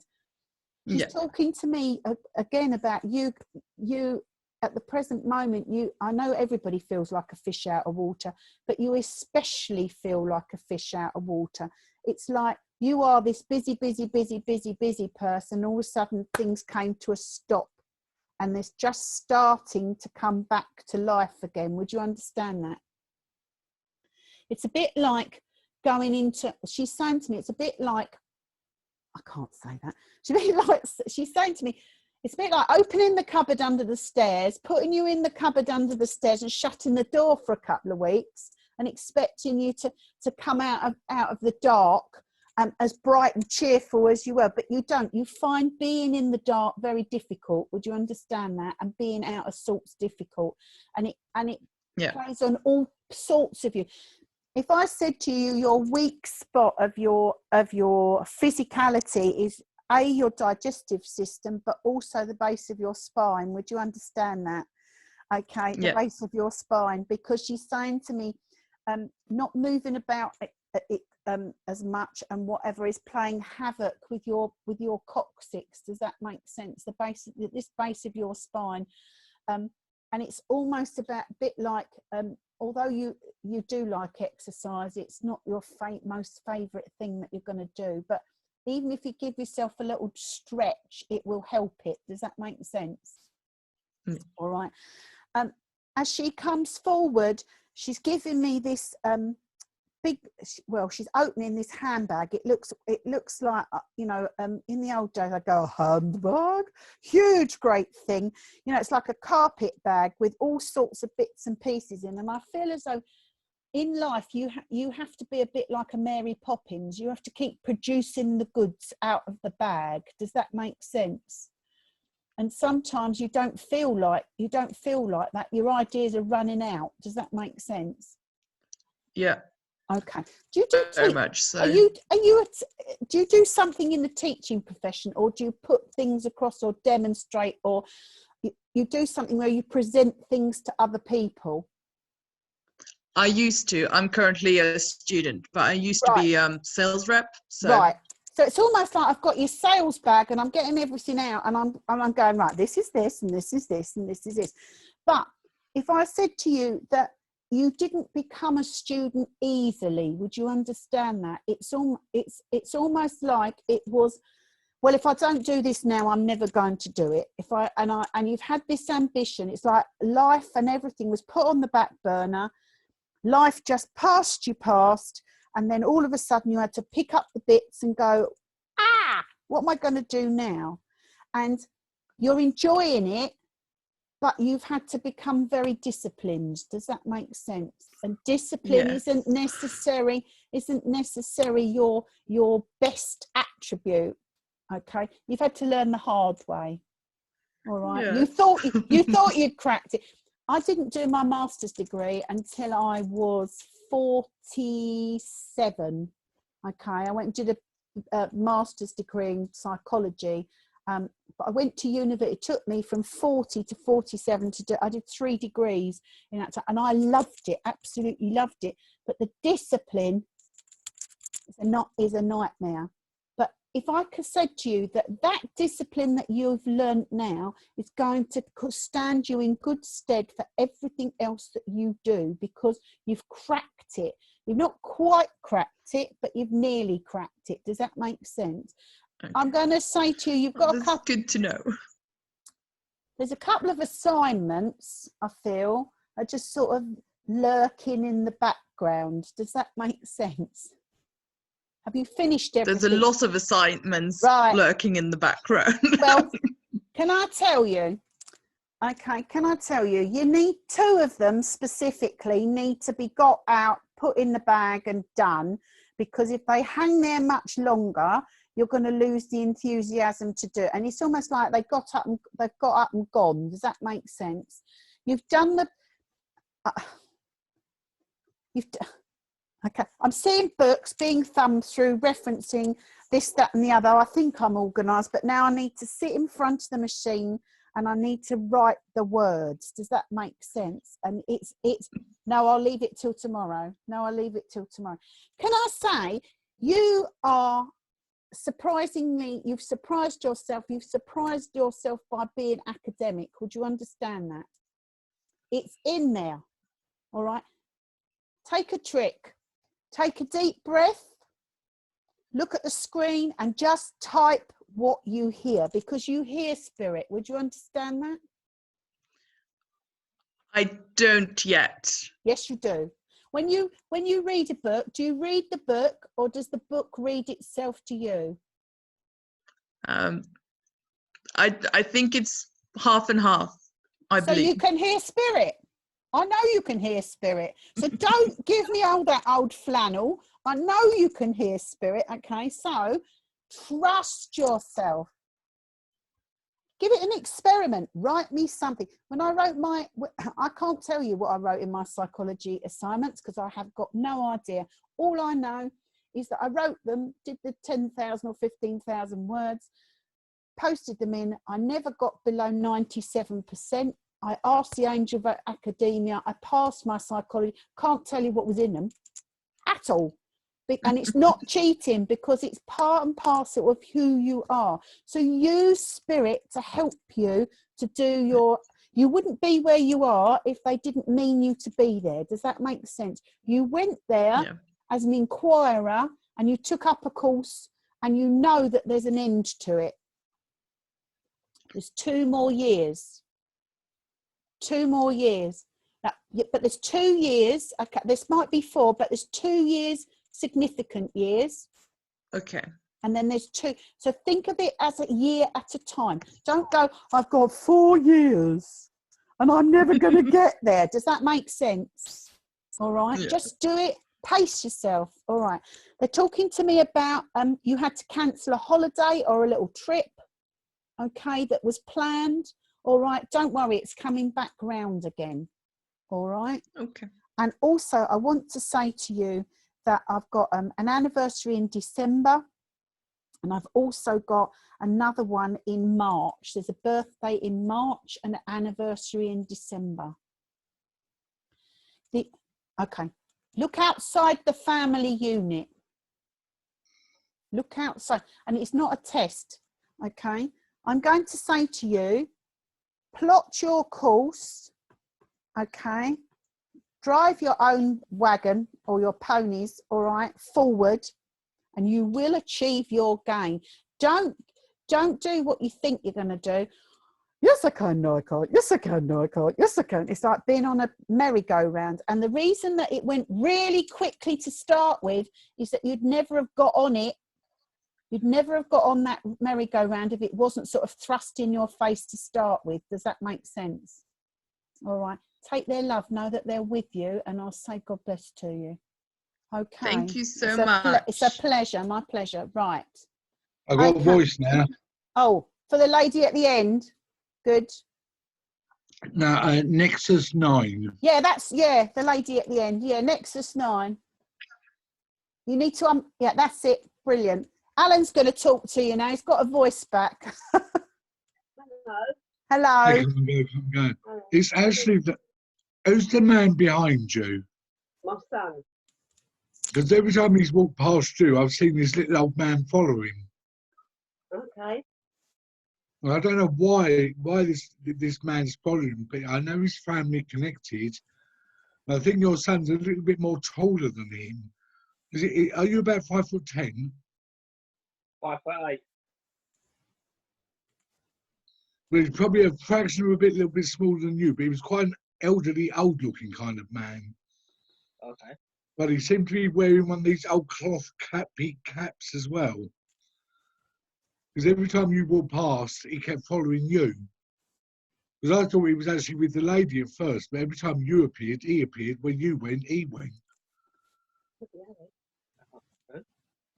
Yeah. Could be my granddad.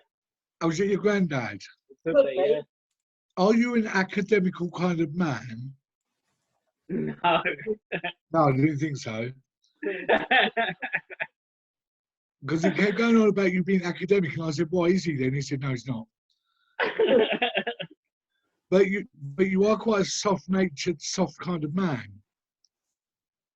Yeah, it can be sometimes. But you could also be quite gobby as well. Yeah. And apparently you get the wrong end of the stick sometimes, and you normally just full flow frontal and go for it. Yeah, that could be me, yeah. No, he says it is you. Oh, right, okay. Because this granddad seems to, I don't know if he had a walking stick, but he seems to want to clout you with it at the moment, but in a nice way. Oh, right, okay. Because he says that you don't always think before you act, before you speak, you just go for the jugular. That's about right. Oh no, he says it's true. So because he keeps on saying that deep down, you're not this man. Deep down, you're actually quite a good, sincere, loving boy. And it's other people that actually wind you up, or it's other people that get you going, and you just bite the bait all the time. He calls you like a man with a short fuse, long fuse, no fuse. And he wants to know, where's your glasses? He doesn't wear glasses. I don't wear glasses anymore.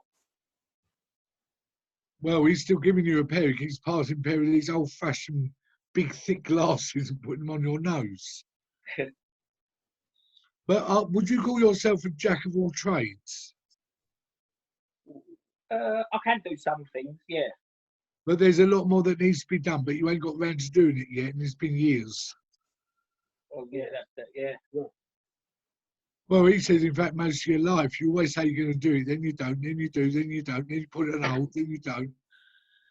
And in a way, he says that, and this is a nice way, because he says you're a caring, loving boy, but you're selfish.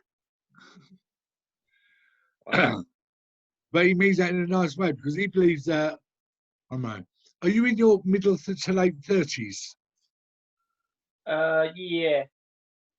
Well, he wants to know why you act like a 12-year-old sometimes. Because he says you go up and down the ladder like a flaming yo-yo. 1 minute you're in your late 30s, next minute you're 12, next minute you're 16. And he's saying now that it's not you. Because you are an intelligent man, you just don't use your brain. You use your gob in your lungs more than you use your brain. Well, he reckons that if he was alive, he'd actually recommend psychiatric treatment. But in a nice way, not a nasty way, because I know this man absolutely adores you. He really does. Yeah. But he wants to see you better yourself. Are you not self-employed? No. Did you ever think of going self-employed at some point? Yeah, I have done, yeah. Because he keeps telling me that at the time of you wanting to do it, it would never have worked out. And you have mixed with quite a bunch of few arseholes in your life as well. And he says arseholes in big letters, and drunks, he says as well. In fact, he could write you a long list of all the people that have not been good for you in life. But he says that you've had to learn the hard way to value true friends from, he calls them crooked friends. Because some of the people you know, he says, from the past, right, have either actually been nicked by the old bill or they've been in prison. Well, okay. And you must have got away quite a few times on not being handcuffed. And he says, don't lie to him because he knows. Right. Because he says, you may laugh about it now, but at the time you actually shit a brick. He's scared to laugh out. No, he says you did. Stop lying to him. He says you shit a brick and prayed that nothing bad was going to happen to you. But he says, you're your own worst enemy. Right, it's shutting down. What's shutting down? The thing is just, hang on a minute, we're just going to get the thing. It's shutting itself down. Oh. Quick, Jane. My granddad don't understand technology. I'm just trying to explain to him. Need the charger.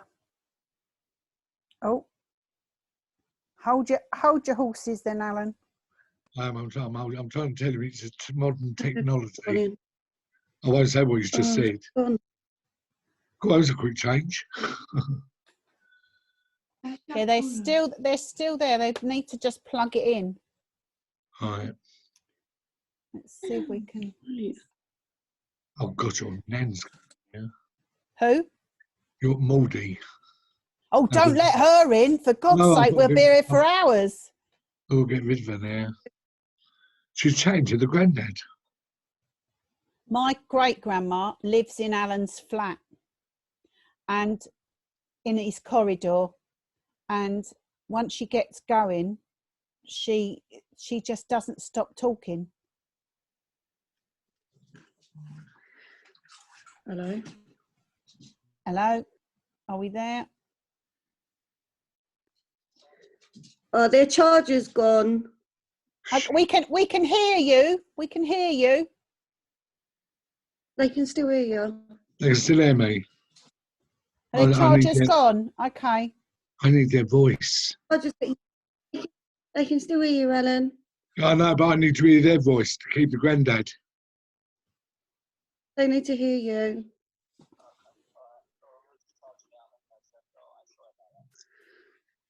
Well, if I tell you, you can tell him on the phone, because then that way the answer's coming back.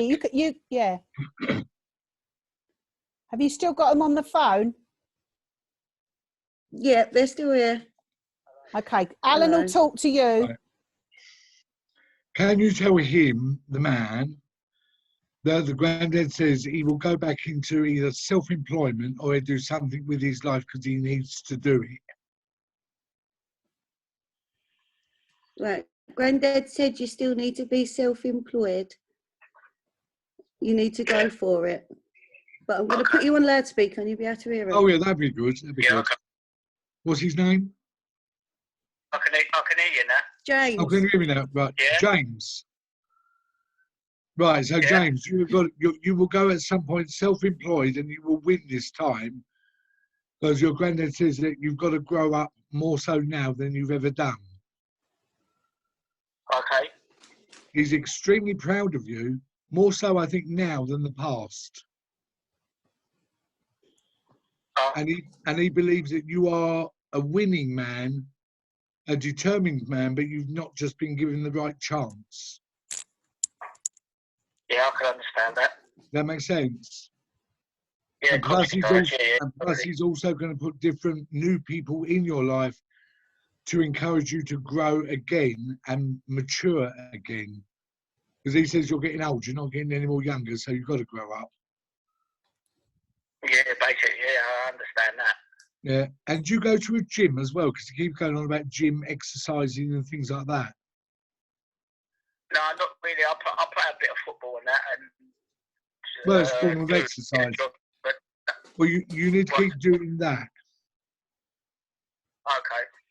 Because he says you're a reasonably fit man. He didn't say you're healthy, mega fit, but you are a fit man. But he wants you to be more proud of what you're doing now and what you've done in the past. In the past, he calls it like an open shut book. You need to not go there anymore. Okay, yeah, I can understand that, yeah. And do you know someone from the past called Richie or Richard? No. Right, well, remember I said the name because it's got to be someone you're going to meet then. Because Grandad keeps going on about all the arseholes that you met in the past. Yeah, yeah. He says people that led you astray, but you fell for it. Yeah, yeah. So he says you're not completely to blame. You were just gullible, silly, and a bit stupid. Yeah. But now you're not. So he's actually wanting to help you more in your life now than he's ever done because he believes that you deserve another chance. Yeah, that's good. Do you know why he's talking about someone called Michelle? That's me. Oh, is that you? Oh, right. Yeah. Oh, I didn't know that. Are you a good influence for him? I can be. I'll tell him what he needs to hear. Well, apparently the granddad says he'll listen to you more than he listens to anyone else. So he actually thanks you for keeping him in check. So you should always listen. And if you can't keep him in check, then Grandad says kick his backside for him because he will then. Okay. Right. And apparently your mum, was that his mum with him? Yeah. Right. Because Grandad keeps going on about how your mum was always worried about you for years and years and years. Yeah. And you've made her a nervous wreck practically. Not so much me, but he has. yeah, that's what I mean, him, not you. Yeah. Because Grandad keeps saying that he's made her life a nervous wreck to the degree where she either could have had a mental breakdown or a nervous breakdown. Possibly. But again, he says that's the past. He shuts the door and wants to open up a new door for him to go through and this time make something of his life. Has he been to France as well? Yeah. Yeah. And was that for the duty frees? Well, no. Because apparently he keeps talking about you going back to France, even though you'll go to the duty frees, but you are going back to France again at some point. And also Spain as well. Oh, right, okay. And apparently you need to buy a new suit as well. We've got a wedding in France. Oh, right. Because he keeps laughing and says you can't get into the old ones because you put too much weight on or they're too small.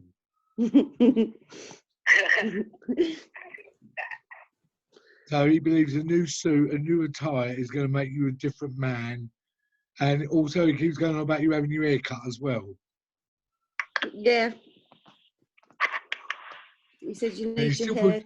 And he's still putting glasses on him. You've had your eyes lasered.